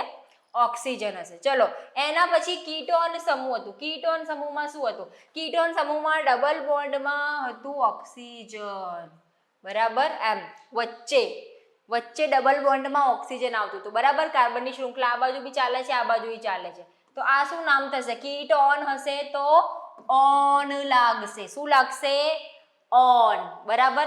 કીટોન સમૂહ એટલે કાર્બન હશે ને વચ્ચે એને ડબલ બોન્ડમાં ઓક્સિજન જોડાયેલો હશે અને પછી એની શૃંખલા જે છે જેમ ચાલતી હતી એમ ચાલ્યા કરશે. પછી કીટોન પછી શું હતું? કીટોન પછી ઓક્ઝેલિક એસિડ હતું. તો એસિડ જે હશે, એસિડ વાળા સમૂહ કયા છે? તો C હશે, કાર્બન હશે, કાર્બન હશે, એક સમૂહ હશે H હશે અને બીજો શું હશે? એક OH હશે અને બીજો હશે O, બરાબર. એક OH, બીજો O. અહીંયાથી એનો સમૂહ ચાલતો હશે, સિંગલ બંધમાં OH અને ડબલ બોન્ડમાં O, બરાબર. આ શું છે? ઓઇક એસિડ. ઓઇક એસિડ, બરાબર. તમારે આટલા યાદ રાખી લેવાના સંયોજનો કે જો એક બંધ હશે OH, આ આલ્કોહોલ સમૂહ છે, પ્રત્યય શું લાગશે? ઓલ. આલ્ડીહાઇડ સમૂહ છે, આલ્ડીહાઇડમાં એક બંધમાં હાઇડ્રોજન હશે અને ડબલ બંધમાં શું હશે? ઓક્સિજન, બરાબર. આલ્ડીહાઇડ, બરાબર. ઓઇક એસિડમાં કેવું છે કે એક બંધમાં OH છે અને ડબલ બોન્ડમાં O છે. આ છે, આમાં ખાલી H છે, અહીંયા OH લાગશે, બરાબર. તો આ રીતે યાદ રાખી લેવાનું. આ છે ઓઇક એસિડ. હવે વચ્ચે ડબલ બોન્ડમાં O હશે તો શું લાગશે? ઓન. તો આ રીતે બધું જોડીને નામ બનાવવાનું છે. કયો સમૂહ લાગે છે એ જોવાનું છે, કાર્બન કેટલા છે, બંધ કેટલા છે, પછી પૂર્વક લગાવવાનું છે કે નહીં, એ રીતે આ રીતે તમારું નામ બનશે, બરાબર. માની લો કે 3 કાર્બન વાળો સમૂહ છે, બરાબર. 3 કાર્બન વાળો સમૂહ છે, 2 બંધ છે, તો શું બનશે? પ્રોપીન. પ્રોપીન. એક બંધ છે તો પ્રોપેન. પ્રોપેન છે અને પછી એની પાછળ જે છે OH, આલ્કોહોલ સમૂહ લાગ્યું છે તો પ્રોપેનોલ. પ્રોપેનોલ આખું બનશે, બરાબર. એવું. ચલો, હવે આપણે જોઈ લઈએ કેટલાક ઉદાહરણો. આપણે જે નામકરણ કર્યું હતું ને એના દ્વારા સમજી લઈએ. ચલો, સંયોજન વર્ગ છે હેલો આલ્કેન, બરાબર. ક્લોરો બ્રોમો વાળા. તો શું લાગે છે? પૂર્વક લાગશે, ક્લોરો અથવા બ્રોમો. અહીંયા જુઓ, 3 કાર્બન વાળી શૃંખલા આપણે લીધી છે, પ્રોપેન વાળી લીધી છે, બરાબર. અહીંયા જુઓ 3 કાર્બન છે, બરાબર. આ ક્લોરીન છે, આ કાર્બનને ચોથો કાર્બન નહીં ગણવાનો, આ Cl છે, આ ક્લોરીન છે, બરાબર. અહીંયા ક્લોરીન સમૂહ લાગી ગયો એટલે આપણે પૂર્વક મૂકીશું. પહેલા ક્લોરો મૂકી દો, ક્લોરો મૂકી દીધું. પછી શું છે? પ્રોપ, બરાબર. 3 કાર્બન હોય તો શું મૂકવાનું? પ્રોપ. અને પછી કેટલા બંધ છે? એકલ બંધ છે તો N, બરાબર. ક્લોરો એમ મૂકવાનું વત્તા પ્રોપ વત્તા N, ક્લોરો પ્રોપેન. 3 કાર્બન છે, બરાબર. તો પ્રોપ મૂકીશું અને પછી એક બંધ હશે તો N. જો આપણે લખ્યું ને કે 3 કાર્બન હોય તો પ્રોપ, એક બંધ હોય તો N, બરાબર. આગળ પૂર્વક Cl હોય તો ક્લોરો. એ જ રીતે જુઓ, બ્રોમિનનું બી આપ્યું છે, બરાબર. Br છે એટલે આપણને ખબર પડી ગઈ કે આગળ બ્રોમો મૂકવાનો. બ્રોમો. પ્રોપ, પ્રોપ મૂકીશું, એક બંધ છે એટલે પ્રોપેન, બરાબર. બ્રોમો વત્તા પ્રોપ વત્તા N, બ્રોમો પ્રોપેન. બની ગયું બ્રોમો પ્રોપેન. આ ક્લોરો બ્રોમો હોય ને ત્યારે જ તમારે પૂર્વક મૂકવાનું છે. બાકી બધા જે આલ્કોહોલ, આલ્ડીહાઇડ, કીટોન આવશે ને તો આપણે પ્રત્યય મૂકવાના છે, બરાબર. જોઈ લઈએ આલ્કોહોલ સમૂહ આવ્યો. હવે આલ્કોહોલ. આલ્કોહોલમાં શું હોય છે? જુઓ, હવે તમને આ તો અહીંયા આપેલું છે એટલે ખબર પડી જાય કે આલ્કોહોલ છે, બાકી આપણે આ જોઈને કઈ રીતે કહી શકીએ? મેં આગળ જ શીખવાડ્યું હતું કે અહીંયા OH હોય તો શું કહેવાય? એને આલ્કોહોલ છે, બરાબર. અહીંયા આપણે આગળ જોયું ને કે OH લાગેલો હશે તો આલ્કોહોલ સમૂહ હશે. તો અહીંયા શું થશે? 3 કાર્બન છે, 3 કાર્બન તો એને શું લાગશે? પ્રોપ, બરાબર. બંધ કયા છે? એક વાળા બંધ છે તો N. કયો સમૂહ લાગ્યો છે? આલ્કોહોલ સમૂહ છે તો ઓલ. શું બન્યું? પ્રોપેનોલ. પ્રોપેનોલ બની ગયું. પ્રોપેનોલ જોયું? ઓલ પ્રત્યે લગાવી દીધું આગળ, બરાબર. તેવી જ રીતે હવે આગળનો સમૂહ આલ્ડીહાઇડ સમૂહ. આલ્ડીહાઇડ સમૂહ છે, કઈ રીતે ખબર પડે? કે એક સિંગલ બંધમાં H હોય અને ડબલ બંધમાં ઓક્સિજન હોય, બરાબર. પ્રોપ જ છે. બંધ કેટલા છે? સિંગલ છે કે ડબલ છે? હવે ડબલ આવી ગયું કે સિંગલ આવશે? સિંગલ બંધ છે. આ બધા બંધ જોવાના. પ્રોપેન વત્તા હવે શું છે? આલ્ડીહાઇડ હશે તો આલ આવશે, બરાબર. પ્રોપેનાલ. પ્રોપ વત્તા એન વત્તા આલ, પ્રોપેનાલ. ચલો હવે એ જ રીતે કીટોન. કીટોન સમૂહ હોય એટલે વચ્ચે ઓક્સિજન આમ જોડાયેલો હોય, બરાબર. બાકી તો કાર્બનની શૃંખલા જેવી છે એવી ચાલતી રહેવાની છે. કાર્બન કેટલા છે? 3. 3 હોય તો શું મૂકવાનું? પ્રોપેન, પ્રોપ, બરાબર. એક બંધ છે. કાર્બન કાર્બન વચ્ચે કયા બંધ છે? એકલ બંધ, દ્વિબંધ. તો કાર્બન કાર્બન વચ્ચે કયા છે? એકલ બંધ છે. તો પ્રોપેન ને કીટોન હોય તો ઓન લાગે તો પ્રોપેનોન, બરાબર. પ્રોપ લાગ્યું, બરાબર. કયું છે? કયું બંધ છે? એકલ બંધ તો N, ને પછી કીટોન હોય તો ઓન, પ્રોપેનોન. પ્રોપેનોન લાગી જશે. બંધ કાર્બન વચ્ચેના જોવાના છે. તમે આ બધા જોઈને એવું ના કહેતા કે આ તો ડબલ છે, ટ્રિપલ બોન્ડ છે. કાર્બન વચ્ચે કયા બંધ છે એ આપણે જોવાના છે. ચલો હવે ઓઇક એસિડ, કાર્બોક્સિલિક એસિડનું જે આપણે નામ પાડ્યું હતું, ઓઇક એસિડ આપણે લગાવવાનું છે, બરાબર. ઓઇક એસિડ. હવે કાર્બોક્સિલિક એસિડ છે, આપણને કઈ રીતે ખબર પડશે? કે એક બંધમાં OH હશે અને ડબલ બંધમાં હશે આપણો ઓક્સિજન, બરાબર. ડબલ બંધે ઓક્સિજન જોડાયેલો હશે અને એક OH જોડાયેલો હશે, બરાબર. પ્રોપ, પ્રોપ પછી કેટલા બંધ લાગશે? N, propane. પછી ઓઇક એસિડ, બરાબર. પ્રોપ લાગી ગયું, N લાગશે. કાર્બન કાર્બન વચ્ચે સિંગલ બંધ છે એટલે પ્રોપેન. પછી શું લાગશે? આખું ઓઇક એસિડ. આખું ઓઇક એસિડ લાગી ગયું. પ્રોપેનોઇક એસિડ બની ગયું નામ આખું, પ્રોપેનોઇક એસિડ. આપણને આ પરથી ખબર પડી જાય ને કે આ કયું છે? તો કે ઓઇક એસિડ વાળો ગ્રુપ છે, બરાબર. સિંગલ બંધમાં OH હોય, ડબલ બંધમાં ઓક્સિજન હોય એટલે. ચલો હવે આલ્કીન છે. આલ્કીન આપ્યું છે આપણું. જો આલ્કીન એટલે શું છે? કે કાર્બન વચ્ચે ડબલ બંધ હશે. ક્યાં છે? જો અહીંયા છે ને, આ કાર્બન વચ્ચે કેવો છે? ડબલ બંધ, બરાબર. 3 કાર્બન છે એટલે પ્રોપ, અને બંધ કયા છે? ડબલ વાળા છે. ડબલ બંધ હોય તો ઇન, પ્રોપીન, બરાબર. હવે અહીંયા જો આલ્કાઇન, આલ્કાઇન એટલે 3 વાળું બંધ છે. 3 વાળા બંધને આપણે શું લગાવવાનું હતું? આઈન લગાવવાનું છે, બરાબર. કાર્બન કેટલા છે? તો કે કાર્બન 3 છે. અહીંયા બંધ બી કેટલા છે? 3 કાર્બન હોય તો પ્રોપ લગાવવાનું, અને જો બંધ કાર્બન કાર્બન વચ્ચે ત્રિબંધ હોય તો આઈન લગાવવાનું છે, પ્રોપાઈન. થઈ ગયું? કેટલું ઈઝી છે. આપણે ખાલી સંજ્ઞા યાદ રાખી લેવાની કે આલ્કોહોલ છે તો OH જોડાયેલો હશે, બરાબર. અહીંયા OH જોડાયેલો હશે તો આલ્કોહોલ હશે. આલ્કોહોલ હશે તો આપણે ઓલ લગાવવાનું છે. આલ્કોહોલ આખું નહીં, ખાલી ઓલ લગાવવાનું છે. આલ્ડીહાઇડ હશે તો આલ લગાવવાનું, ઓલ આલ, બરાબર. અને એમ જોઈ લેવાનું કે આ OH હોય એટલે આલ્કોહોલ હોય, બરાબર. સિંગલ બંધમાં H અને ડબલ બંધમાં ઓક્સિજન હોય તો શું હશે? આલ્ડીહાઇડ સમૂહ હશે, બરાબર. એ રીતે વચ્ચે ડબલ બંધમાં ઓક્સિજન હશે તો આ કીટોન સમૂહ થાય, બરાબર. કીટોન સમૂહને ઓન પ્રત્યય લાગે, ઓન. એ રીતે ઓઇક એસિડમાં શું હશે? સિંગલ બંધમાં OH હશે અને ડબલ બંધમાં ઓક્સિજન હશે એક કાર્બનના, બરાબર. બાકી તો આપણને ખબર જ છે કે આ 2 બંધ છે એટલે આલ્કીનનું ઇન પ્રોપીન થઈ ગયું અને આલ્કાઇનની જગ્યાએ પ્રોપાઇન, બરાબર. તો આ રીતે આપણે નામકરણ કરવાનું. આપણને આ જોઈને ખબર પડી જવી જોઈએ કે કયું.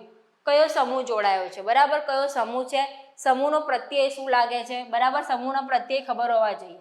પહેલા તો આપણને આ જોઈને ખબર પડવી જોઈએ કે આ શું છે, બરાબર, આ આલ્ડિહાઇડ છે, કીટોન છે, ઓક્ઝેલિક એસિડ છે, શું છે શું. પહેલા આ તમારે યાદ રાખી લેવાના બધા કે શું હોય છે, બરાબર. આ રીતે આ બધું તમે દિમાગમાં ફિટ કરી લેશો તો પછી તમને કોઈ પણ સંયોજન તમને આપશે ને કહેશે નામ પાડવાનું, બરાબર. તમે જોઈ લેશો આ છે, પૂર્વક લગાવવાની જરૂર છે, ક્લોરીન બ્રોમિન છે નથી, તો અહીંયાથી સ્ટાર્ટ કરો, બરાબર. કેટલા કાર્બન છે? 4 છે તો બ્યુટ લગાવો.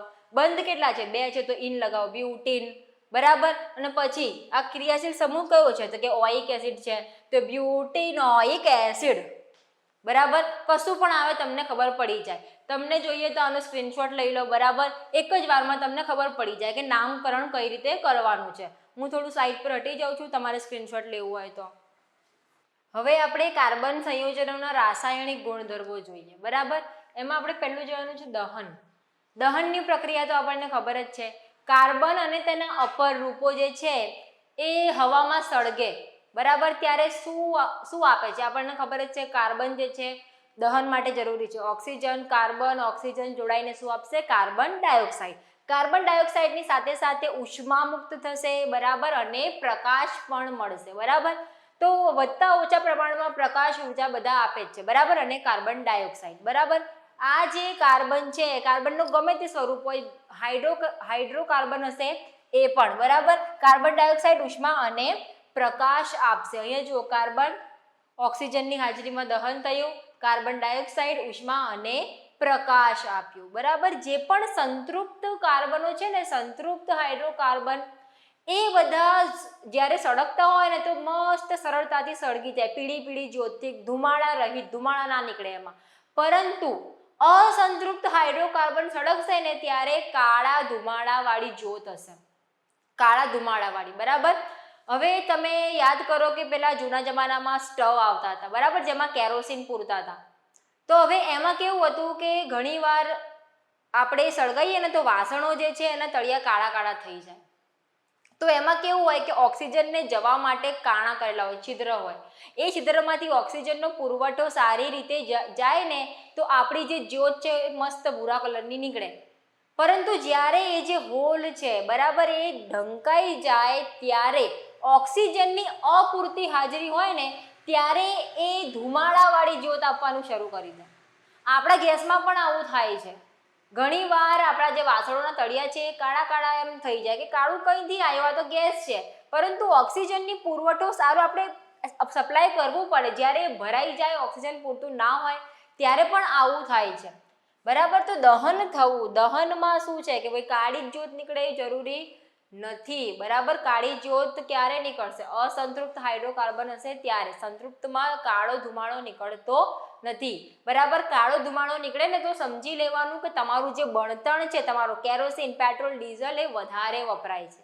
આપણા વાહનોમાં પણ જે પેટ્રોલ ડીઝલ વપરાય છે ને તો એમાં બી દહનની પ્રક્રિયા થાય છે. એ દહનની પ્રક્રિયા થાય છે ત્યારે હવામાંના સલ્ફર, નાઇટ્રોજન સાથે પ્રક્રિયા કરી સલ્ફર ઓક્સાઇડ, નાઇટ્રોજન ઓક્સાઇડ બનાવે છે, જે બધા પ્રદૂષકો છે. અને આ પ્રદૂષકોના કારણે જ પ્રદૂષણ વધારે ફેલાય છે, બરાબર. તો દહન વિશે આપણે જાણવું જોઈએ કે દહન કઈ રીતે આપણે કરવું કે પ્રદૂષણ ઓછું થાય. અહીંયા જોઈ લો કે કાર્બન છે, ઓક્સિજન જોડે પ્રક્રિયા કરીને કાર્બન ડાયોક્સાઇડ ઉષ્મા અને પ્રકાશ આપશે, બરાબર. પછી લીધું છે મીથેન.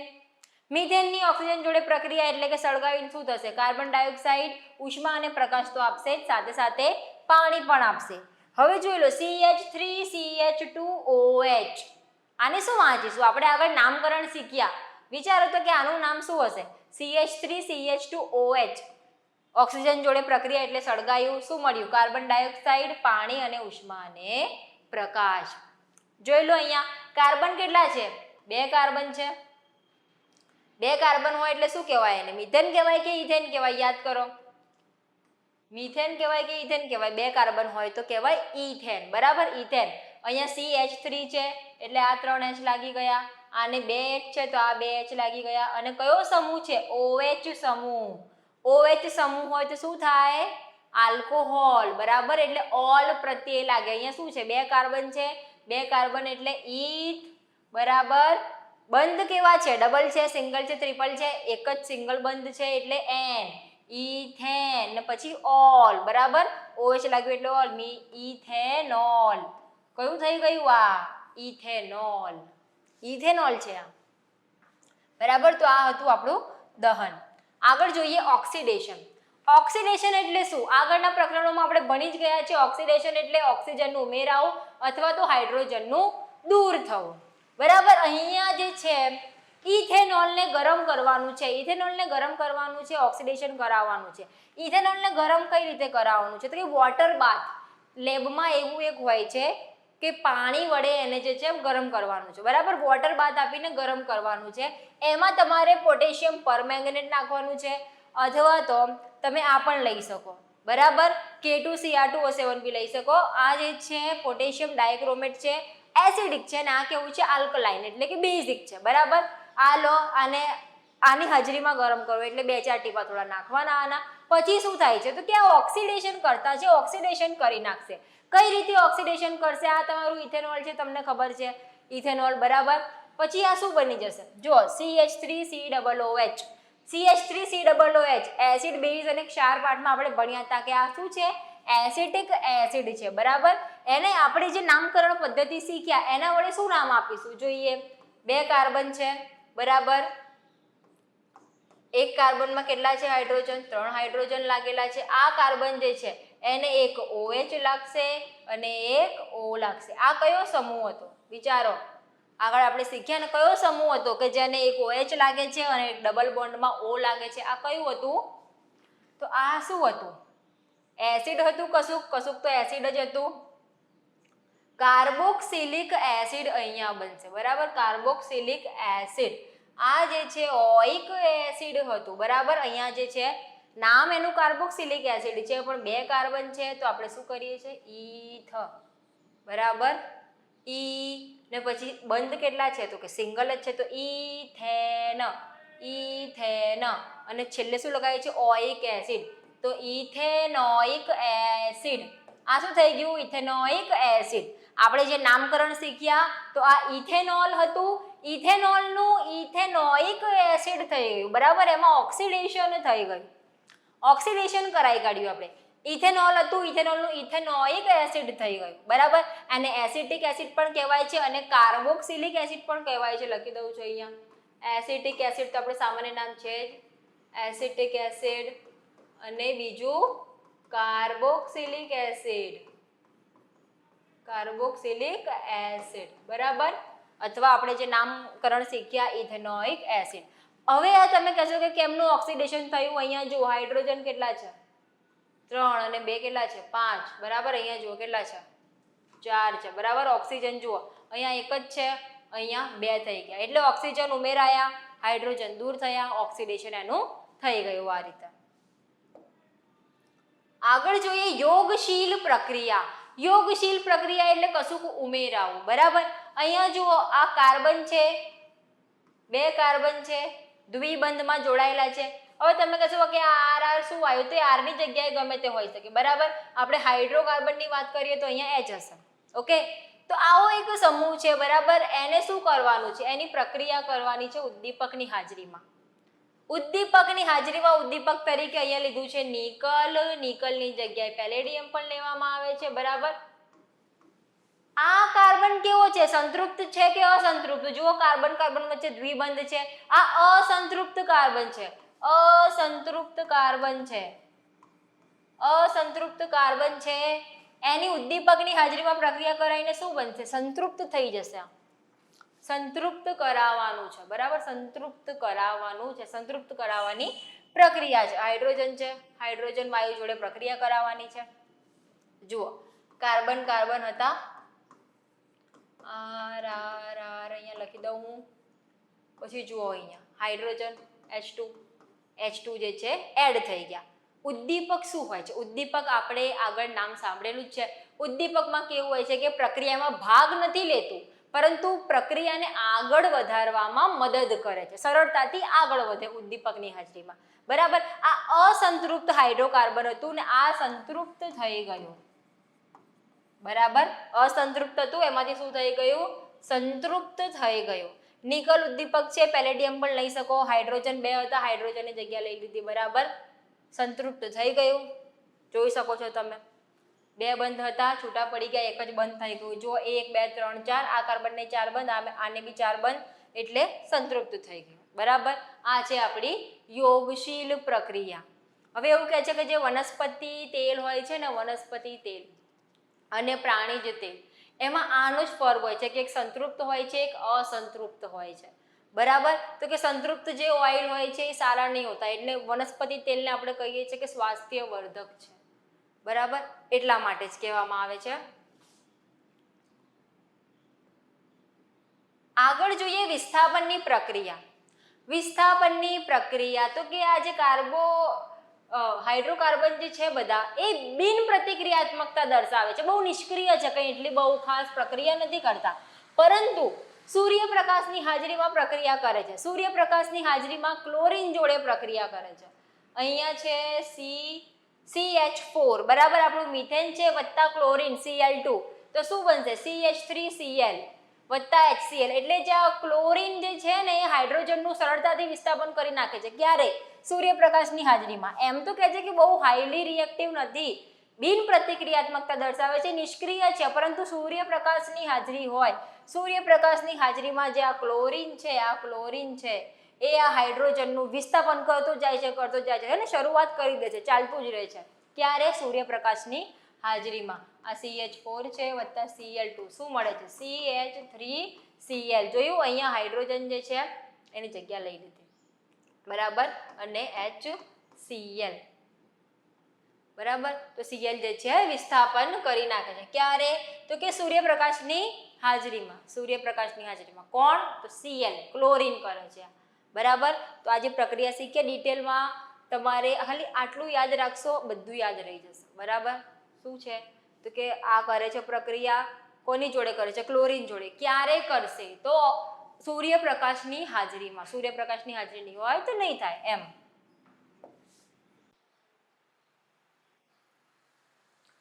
ચલો હવે આપણે ઇથેનોલ અને ઇથેનોઇક એસિડના ગુણધર્મો જોવાના છે.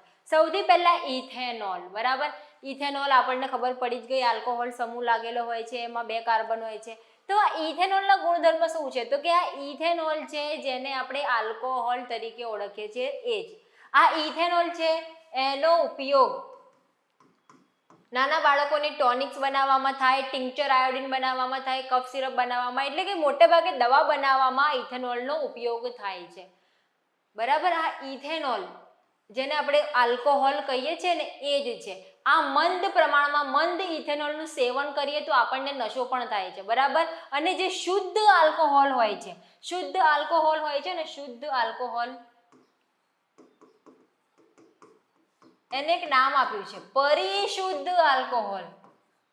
બરાબર, શુદ્ધ જ છે પણ શુદ્ધ આલ્કોહોલ હોય તો એને પરિશુદ્ધ આલ્કોહોલ એમ કીધું છે. આ પરિશુદ્ધ આલ્કોહોલ હોય એના થોડા પ્રમાણમાં પણ સેવન કરીએ તો આપણા સ્વાસ્થ્ય માટે હાનિકારક હોઈ શકે છે. બરાબર, જે એકદમ શુદ્ધ હોય છે ને આ પરિશુદ્ધ એ. તો જે ઇથેનોલ છે, જે આલ્કોહોલ છે, એ મંદ પ્રમાણમાં નશો કરવા માટે વાપરવામાં આવે છે આ ઇથેનોલ. બરાબર, આ જે છે ઇથેનોલનો ઉપયોગ કરવો જોઈએ નહીં, આપણા સ્વાસ્થ્ય માટે હાનિકારક છે, એને અપરાધ પણ ગણવામાં આવે છે. બરાબર, આ ઇથેનોલ હતું. ઇથેનોલની પ્રક્રિયા. ચલો હવે ઇથેનોલ પ્રક્રિયાઓ શું કરે છે? તો પહેલા જોઈએ સોડિયમ સાથેની પ્રક્રિયા. અહીં આપણો ઇથેનોલ છે, સોડિયમ સાથેની પ્રક્રિયા કરાઈ તો સોડિયમ ઇથોક્સાઇડ બનશે અને હાઇડ્રોજન વાયુ છૂટો પડશે. સોડિયમ સાથે પ્રક્રિયા કરે છે. જુઓ, એને એટલે આપણો સોડિયમ, CH3CH2OH, શું આપ્યું આપણને? CH3CH2O, Na, સોડિયમ ઇથોક્સાઇડ આપ્યું આપણને, અને હાઇડ્રોજન H2 છે. અહીંયા પ્રક્રિયા સંતુલિત કરી દઈએ, બસ આગળ 2 મૂકી દઈએ તો આ સંતુલિત થઈ જશે. બરાબર, અહીંયા પણ 2 છે, અહીંયા 2 મૂકી દઈએ તો સોડિયમ સાથેની પ્રક્રિયા, સોડિયમની ઇથેનોલ સાથેની પ્રક્રિયાથી આપણને શું મળે છે? તો કે સોડિયમ ઇથોક્સાઇડ મળે છે, આ મળે છે, અને હાઇડ્રોજન વાયુ છૂટો પડે છે. હવે હાઇડ્રોજન વાયુ છૂટો પડ્યો એ કઈ રીતે નક્કી થાય? તમે કોઈ પણ પ્રક્રિયા કરો, કોઈ વાયુ ઉત્પન્ન થતો હોય ને, આગળ મીણબત્તી લઈને જવાની, ધડાકા સાથે સળગે, મતલબ હાઇડ્રોજન ઉત્પન્ન થયો છે.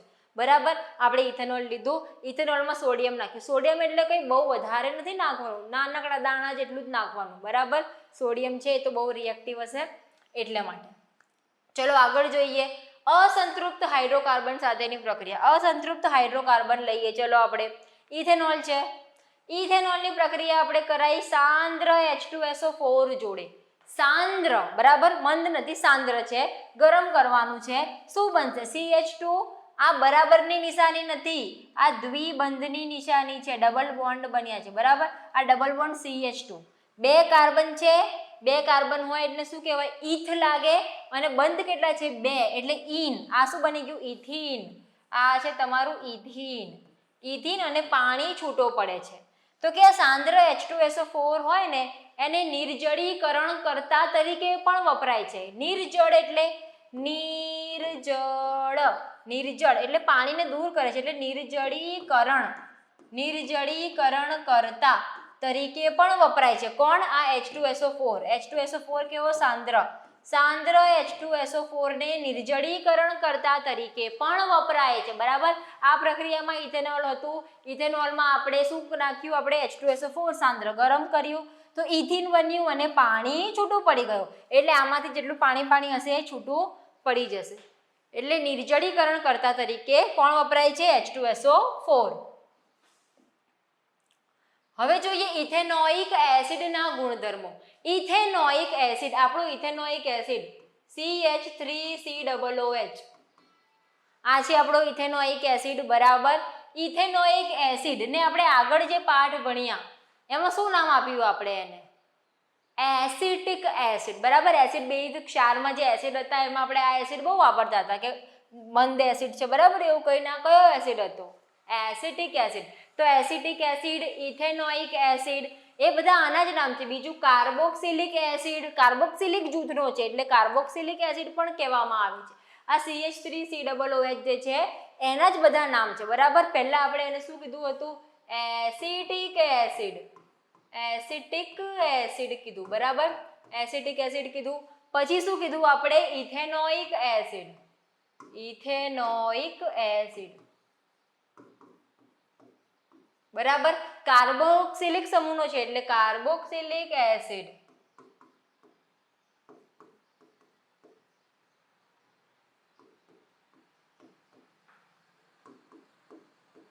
આવા બધા નામથી આને ઓળખવામાં આવે છે. હવે આ જે છે ને ઇથેનોઇક એસિડ એનો ગલનબિંદુ ખૂબ જ નીચો હોય છે. ગલનબિંદુ ખૂબ જ નીચો હોય છે. બરાબર. આશરે 290 કેલ્વિન જેટલો છે. 290 કેલ્વિન જેટલું ગલનબિંદુ છે આનું. ગલનબિંદુ કેવું છે? નીચું છે. હવે નીચા ગલનબિંદુ છે 290 કેલ્વિન, એટલે કે શિયાળાની ઋતુ હોય અથવા તો જ્યાંની આબોહવા બહુ ઠંડી હોય ને ત્યાં આ ઇથેનોઇક એસિડ છે ઠરી જાય, વહેલા જામી જાય છે. બરાબર. એટલે એને ગ્લેશિયર, ગ્લેશિયર એસિડિક એસિડ પણ કહેવામાં આવે છે. ગ્લેશિયર એસિટિક એસિડ પણ કહેવામાં આવે છે. જુઓ, એક જ છે પણ કેટલા બધા નામ છે. તમને પ્રક્રિયા કરવાની કે અને કે ગ્લેશિયર એસિટિક એસિડ લો તો તમે કહો આ કયો એસિડ છે? આ તમે જોયો પણ નહીં, પણ આપણો ઇથેનોઇક એસિડ, એસિડિક એસિડ આ જ છે. એક જ છે, ખાલી આના આટલા બધા નામ છે. Acetic acid, ethanoic, carboxylic, glacial. બરાબર. આટલા બધા એના નામ છે.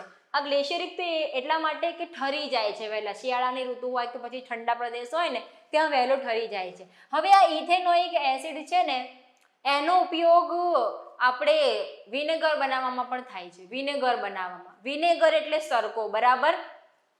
એ વિનેગરનો ઉપયોગ ચાઇનીઝ ખોરાકમાં થાય છે. પાણી જેવું જ આવે છે પણ થોડું ખાટું લાગે.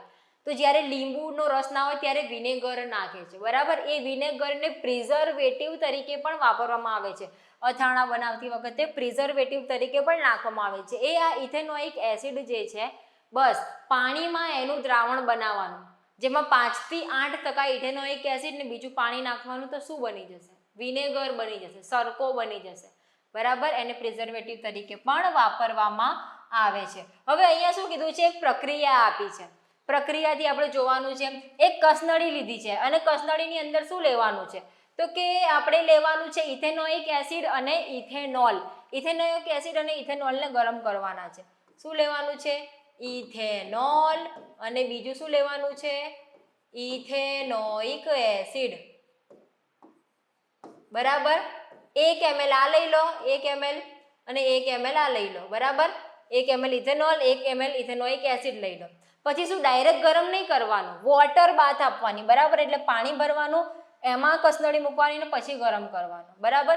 5-6 મિનિટ સુધી ગરમ કરવાનું, પછી જોવાનું શું મળે છે. ઇથેનોલ ઇથેનોઇક એસિડ ને મિક્સ કરી દો, શું મળશે પછી. તો જે મળશે ને એની આપણે સૌપ્રથમ તો આપણે વાસ સૂંઘવાનો પ્રયત્ન કરવાનો છે કે આ ઇથેનોલ ઇથેનોઇક એસિડને ગરમ કર્યું, સ્મેલ કેવી આવે છે. તો તમને કેવી મીઠી મીઠી સ્મેલ આવશે, બરાબર. તો આ જે બન્યું ને શું હતું, એસ્ટર હતું, એસ્ટર, બરાબર.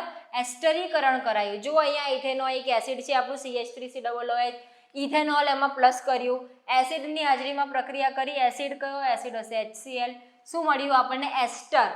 એસ્ટર બની ગયું. આ જે છે ને આને શું કહેવાય છે, એસ્ટર. આ જે છે એસ્ટર છે, બરાબર. અને પાણી છૂટું પડશે H2O, બરાબર. અહીંયા CH3 છે, તમને દેખાય, બરાબર. લખી દો CH3CO CH2 ડબલ બોન્ડમાં O. આ છે આપણું એસ્ટર, બરાબર. ઇથેનોઇક એસિડની ઇથેનોલ સાથેની પ્રક્રિયાથી શું મળે છે, તો એસ્ટર મળે છે. અને આ પ્રક્રિયાને શું કહેવાય, એસ્ટરીકરણ. એસ્ટરીકરણની પ્રક્રિયા કહેવાય. હવે કે આ એસ્ટરીકરણની પ્રક્રિયા, આ એસ્ટર બનાવ્યું, એસ્ટરનું શું કરવાનું છે, તો એસ્ટરનો ઉપયોગ છે ને અત્તર બનાવવામાં થાય છે. અત્તર બનાવવા, જે ખુશ્બુ આવે છે ને મીઠી સુગંધ, એના માટે થાય છે, બરાબર. એસ્ટરીકરણ કહેવાય. કોની સાથે પ્રક્રિયા કોની કરાવવાની, તો ઇથેનોઇક એસિડની ઇથેનોલ જોડેની પ્રક્રિયાથી એસ્ટર ઉત્પન્ન થાય છે, બરાબર. પછી આ જે એસ્ટર છે, એસ્ટરની પ્રક્રિયા સોડિયમ હાઇડ્રોક્સાઇડ સાથે કરાવીશું તો શું થશે, તો સોડિયમ હાઇડ્રોક્સાઇડ સાથે પ્રક્રિયા કરાવીશું, સોડિયમ હાઇડ્રોક્સાઇડ NaOH જોડે પ્રક્રિયા કરાવી તો શું મળશે, તો કે આપણને આલ્કોહોલ મળશે. આ આલ્કોહોલ થઈ ગયું, આલ્કોહોલ.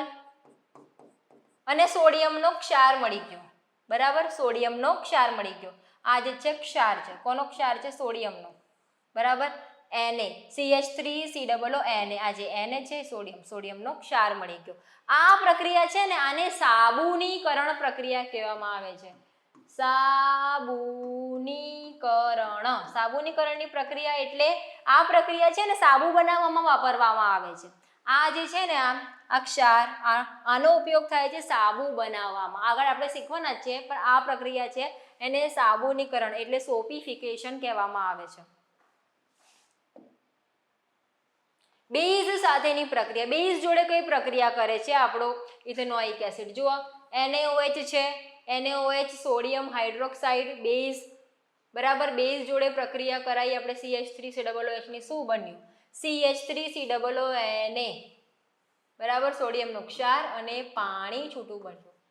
બેઝ સાથે પ્રક્રિયા કરે છે, તો હા બેઝ સાથે પ્રક્રિયા કરે છે, શું આપે છે, તો કે ક્ષાર આપશે અને પાણી આપશે, બરાબર. ક્ષાર આપશે અને પાણી આપશે. એનો અર્થ શું થયો કે આ એસિડ છે, આ બેઝ છે, એસિડ બેઝ પ્રક્રિયા કરીને ક્ષાર અને પાણી આપે છે. બસ તો એ જ પ્રક્રિયા છે આપણી બેઝ સાથે ઇથેનોઇક એસિડને. પછી કાર્બોનેટ અને હાઇડ્રોજન કાર્બોનેટ જોડે શું પ્રક્રિયા કરે છે, તો આપણું લઈ લીધું આપણે એસિડિક એસિડ લઈ લીધું, આપણું ઇથેનોઇક એસિડ લઈ લીધું. એને સોડિયમના કાર્બોનેટ જોડે પ્રક્રિયા કરાવી. પહેલા સોડિયમના કાર્બોનેટ જોડે પ્રક્રિયા કરાય તો શું મળશે, CH3COONA, બરાબર. સોડિયમ એસિટેટ મળ્યું. પછી શું મળશે, પાણી અને કાર્બન ડાયોક્સાઇડ. ક્ષાર, પાણી અને કાર્બન ડાયોક્સાઇડ, બરાબર. હાઇડ્રોજન કાર્બોનેટ જોડે પ્રક્રિયા કરો, સોડિયમના હાઇડ્રોજન કાર્બોનેટ જોડે પ્રક્રિયા કરી આપણે ઇથેનોઇક એસિડની, શું મળ્યું, એ જ આ ક્ષાર મળ્યું, પાણી અને કાર્બન ડાયોક્સાઇડ. ક્ષાર વત્તા પાણી વત્તા કાર્બન ડાયોક્સાઇડ આવું મળે, બરાબર. હવે આપણે અહીંયા NaHCO3 સોડિયમના હાઇડ્રોજન કાર્બોનેટ, સોડિયમના કાર્બોનેટ લીધા છે એટલે સોડિયમને અનુરૂપ ક્ષાર મળશે એમ. સાબુ અને પ્રક્ષાલકો. સાબુ આપણે જે નાહવા માટે, કપડાં ધોવા માટે વાપરીએ છીએ ને, બસ એ સાબુ અને પ્રક્ષાલકો. પ્રક્ષાલકો એટલે શું, કે જે આપણે વોશિંગ પાવડર વાપરીએ છીએ ને એના વિશે આપણે ભણવાનું છે. હવે તમે કહો સાબુમાં શું ભણવાનું છે, પરંતુ આપણે આજે કાર્બનિક સંયોજનોની વાત કરીને આમાં પણ એ જ જવાબદાર છે. જોયું આખું કાર્બન પર આખું પાઠ કેમ આપ્યું, કેમ કે બધી વસ્તુઓમાં કાર્બન કાર્બન કાર્બન જ છે. તો સાબુમાં કેવું હોય છે કે જે એની રચના છે, સાબુ હોય છે શું, સાબુ એટલે શું, આપણે તો ખાલી નામથી યાદ રાખીએ, પણ એમાં જે કેમિકલ ફોર્મ્યુલા હોય છે એ શું હોય છે, તો કે કાર્બોક્સિલિક એસિડના સોડિયમ અથવા પોટેશિયમ ક્ષાર હોય છે. આપણે CH3COONA જોયું ને, સોડિયમના ક્ષાર હતા, બસ એ છે આપણા સાબુ, એનાથી સાબુ બનાવવામાં આવે છે. તો એમાં કેવું હોય, આવી કંઈક રચના નીકળે છે. એટલે માની લો કે અહીંયા તેલ છે, તેલનું ટીપું છે, બરાબર. હવે આ જે તેલનું ટીપું છે એ અહીંયા વચ્ચે પડ્યું છે, બરાબર. એની ઉપર તમે સાબુ લગાવ્યું, સાબુ લગાવશો તો એ તેલ જે છે, મેલ જે છે છૂટશે, બરાબર. તો એમાં શું હોય છે કે આ જે મેલ છે, આ તેલ છે, માની લો કે તેલ છે, બરાબર, એને આ જે બધા છે પૂંછડી બધી પૂંછડીઓ વળી જશે, બરાબર. અને આ જે બહાર જે ગોળ ગોળ દેખાય છે ને, આ શું છે, આ ધન આયન છે સોડિયમ, બરાબર, એ પાણી સાથે જોડાયેલું રહેશે, બરાબર. આ જે પૂંછડી છે, એની પૂંછડી એ કોની જોડે જોડાયેલી રહેશે, કે તે તેલ જે છે એની જોડે જોડાયેલી રહેશે, અને આ જે બધા છે એ પાણી જોડે જોડાયેલા રહેશે, બરાબર. પાણી જોડે જોડાયેલા રહેશે, પછી શું થશે, પ્રક્રિયા કરશે, અને તમે પાણી નાખશો, વધારે પાણી નાખશો એટલે પાણી જોડે આ તેલ જે છે એ લઈને છૂટું પડી જશે, બરાબર. એટલે આપણા જે કપડા પર જે મેલ હોય છે એ પણ તેલીય પદાર્થ જ છે, બરાબર. તો આ રીતે આપણા કપડા પરનું મેલ પણ દૂર થાય છે સાબુ. તો આ જે રચના છે ને એને મિસેલની રચના કહેવામાં આવે છે, મિસેલની રચના છે, બરાબર. આમાં શું હોય છે, એક આ માથું હોય છે, અને આ શું છે, એની પૂંછડી, બરાબર. આ માથું છે, પૂંછડી છે. આ જે માથું છે એ કોની જોડે જોડાય છે, તો કે પાણી જોડે જોડાશે, બરાબર. અને આ જે છે પૂંછડી કોની જોડે જોડાશે, તો કે તેલ જોડે જોડાશે. ચારે તરફથી એને ઘેરી લેશે અને પછી શું કરશે, પાણી જોડે લઈને નીકળી જશે. આ રીતે પાણીમાં આપણે જ્યારે કપડાં ધોઈએ તો પાણીવાળા કપડાં કરીએ, સાબુ લગાવીએ તો જે સાબુ છે એ ફીણ ઉત્પન્ન કરે છે, આ પ્રક્રિયા કરે છે, બરાબર. આ પ્રક્રિયા કરશે, મેલ જ્યાં જ્યાં છે ત્યાં ચોંટી જશે અને પાણી જોડે એ મેલને લઈને દૂર થઈ જશે. તો આ રીતે આપણા જે કપડાં છે એ સ્વચ્છ થાય છે, બરાબર. હવે ઘણીવાર તમે જોયું હશે કે કપડા પર વધારે તેલ પડી ગયું છે, કે પછી નહાતી વખતે બી તમે જોયું હશે કે સાબુ તમે લગાવ્યું પણ તો પણ મેલ જે છે ચોંટેલું જ રહ્યું. તો કે આવું કેમ થયું, મેલ કેમ ચોંટેલું રહ્યું, કેમ દૂર ના થયું? પછી તમને સફેદ અવક્ષેપ પણ જોવા મળે કે આ શું થાય છે, આ સફેદ અવક્ષેપ, આ સાબુ તો રહી જાય છે, દૂર તો થતો નથી. તો આવું બધું કેમ થાય છે? તો આવું એટલા માટે થાય છે કે જે પાણી છે ને, પાણી એ કઠિન હોય છે. કઠિન એટલે કઠણ આપણે કહીએ, બરાબર. કઠણ પાણી એટલે હાર્ડ વોટર, જેમાં ક્ષાર વધારે હોય, બરાબર. તો ઘણીવાર સાબુ જે હોય છે એમાં ક્ષાર જે છે એ વધારે હોય છે, કેલ્શિયમના ક્ષાર હોય કે મેગ્નેશિયમના ક્ષાર હોય. તો જે કઠણ પાણી હોય છે ને એની અંદર આ સાબુ જે છે આપણે ઘસીએ તો પણ ફીણ જ ના થતું હોય, બરાબર. અથવા તો શું થાય કે આપણે બદન પર સાબુ લગાવીએ નહાતા વખતે અને પછી આપણે જોઈએ કે અરે મેલ તો દૂર થતો નથી, ઉલટો તો વ્હાઈટ અવક્ષેપ જોવા મળે છે. તો હવે શું કરવું? તો એના માટે હોય છે પ્રક્ષાલકોનું બંધારણ સાબુથી થોડું જુદો હોય છે. તો કે કઈ રીતે જુદો હોય છે? આમાં એવું તો શું હોય છે, તો કે આ જે હોય છે ને સલ્ફોનિક એસિડના બનેલા હોય છે. હવે સલ્ફોનિક એસિડમાં શું છે, તો કે કશું નહીં, આ જે તમને વોશિંગ પાવડર અથવા તો શેમ્પૂ, બરાબર, શેમ્પૂની બનાવટ પણ જોશો, શેમ્પૂમાં વધારે ફીણ થાય છે. કેમ આવું? સાબુમાં ઓછું ફીણ થાય છે. શેમ્પૂ તમે માથા પર લગાવો, માથામાં તેલ નાખેલું હોય એ પણ નીકળી જાય છે એનાથી, બરાબર.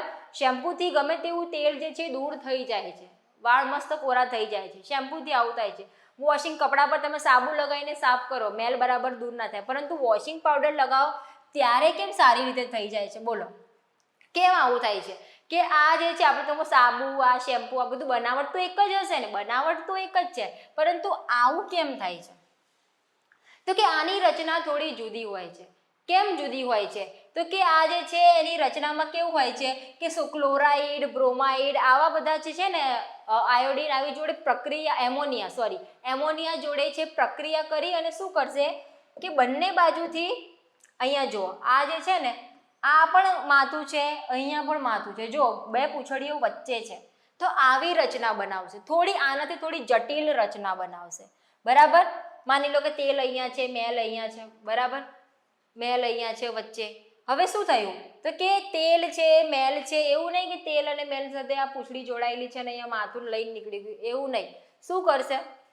અહીંયા પાણી જોડે જોડાશે, અહીંયા પાણી જોડે જોડાશે, આ જે બધી પૂંછડીઓ એની વચ્ચે બધું તે તેલ જે છે એ કેપ્ચર કરી લેશે પછી શું થશે, પછી આખું આવું ગોળક બની જશે અંદર, બરાબર. એટલે અંદર રહેલું જે તેલ છે, પાણી છે, પછી આ તેલ છે, પાણી છે, બધું આખો સમૂહ લઈ અને દૂર થઈ જશે. એટલે વધારે તેલીય પદાર્થ હોય તો આ પ્રક્ષાલકોની મદદથી સારી રીતે દૂર થઈ શકે છે, બરાબર. પ્રક્ષાલક એટલે વોશિંગ પાવડર કે શેમ્પુ, એની બનાવટ થોડી જુદી હોય છે, બરાબર. તો આખું ગોળક લઈને નીકળી જશે. કોની કમ્પેરિઝનમાં? આ જે છે સાબુ, એની કમ્પેરિઝનમાં જે ડિટર્જન્ટ હોય છે, જેને આપણે ક્લિનિંગ કરવા માટે, સાફ સફાઈ કરતા તરીકે વાપરીએ છીએ, તે એની રચના કેવી હોય છે તો કે જુદી હોય છે, બરાબર. તો આમાં કેવું હોય છે, ક્લોરાઇડ, બ્રોમાઇડ, એમોનિયમના ક્ષાર હોય છે, એટલા માટે, બરાબર. તો બસ આટલી જ વાત છે કે આ સાબુ જે છે પ્રક્ષાલકોથી થોડો જુદો છે, એટલા માટે વધારે તેલ જે છે આ શોષીને દૂર કરે છે સાબુના કમ્પેરિઝનમાં, બરાબર. એવું નથી કે આ સારું આ ખરાબ, એવું નથી, પણ એની કમ્પેરિઝનમાં આ વધારે સારી રીતે દૂર કરે છે. કઠણ પાણી હોય છે તો કઠણ પાણીમાં સાબુ કામ નથી આવતું, બરાબર. પરંતુ કઠણ પાણી હોય ત્યારે વોશિંગ પાવડર કામ આવે છે, બરાબર. એક તમે વાસણ લો જેમાં પાણીમાં સાબુ નાખો અને એક વાસણમાં પાણી લો અને એમાં ડિટર્જન્ટ નાખો અથવા તો શેમ્પુ નાખો અને પછી એને ફીણ કરવાની કોશિશ કરો, કોનામાં વધારે ફીણ થશે, બરાબર. તો કે આમાં વધારે ફીણ થશે. પ્રક્ષાલકો હશે એમાં વધારે ફીણ ઉત્પન્ન થાય છે. એટલે કે જે કઠણ પાણી છે, કેલ્શિયમ મેગ્નેશિયમ વાળું પાણી છે, એને નરમ કરવાની ક્ષમતા આમાં રહેલી છે, બરાબર. એટલે જે મેલ છે સારી રીતે દૂર થઈ જાય છે અને જે અવક્ષેપ આપે છે અવક્ષેપ પણ આપતા નથી, બરાબર. તો આ સાથે જ આપણો પાઠ જે છે કાર્બન અને તેના સંયોજનો અહીં પૂર્ણ થાય છે. આગળની વિડીયો તમે ના જોઈ હોય, ચેપ્ટર 1, 2, 3, તો એ પણ તમે જોઈ શકો છો. અને આગળ પાઠ 5 પણ અમે લઈને આવી રહ્યા છે, તો અમારી ચેનલ સાથે જોડાયેલા રહો. ધન્યવાદ.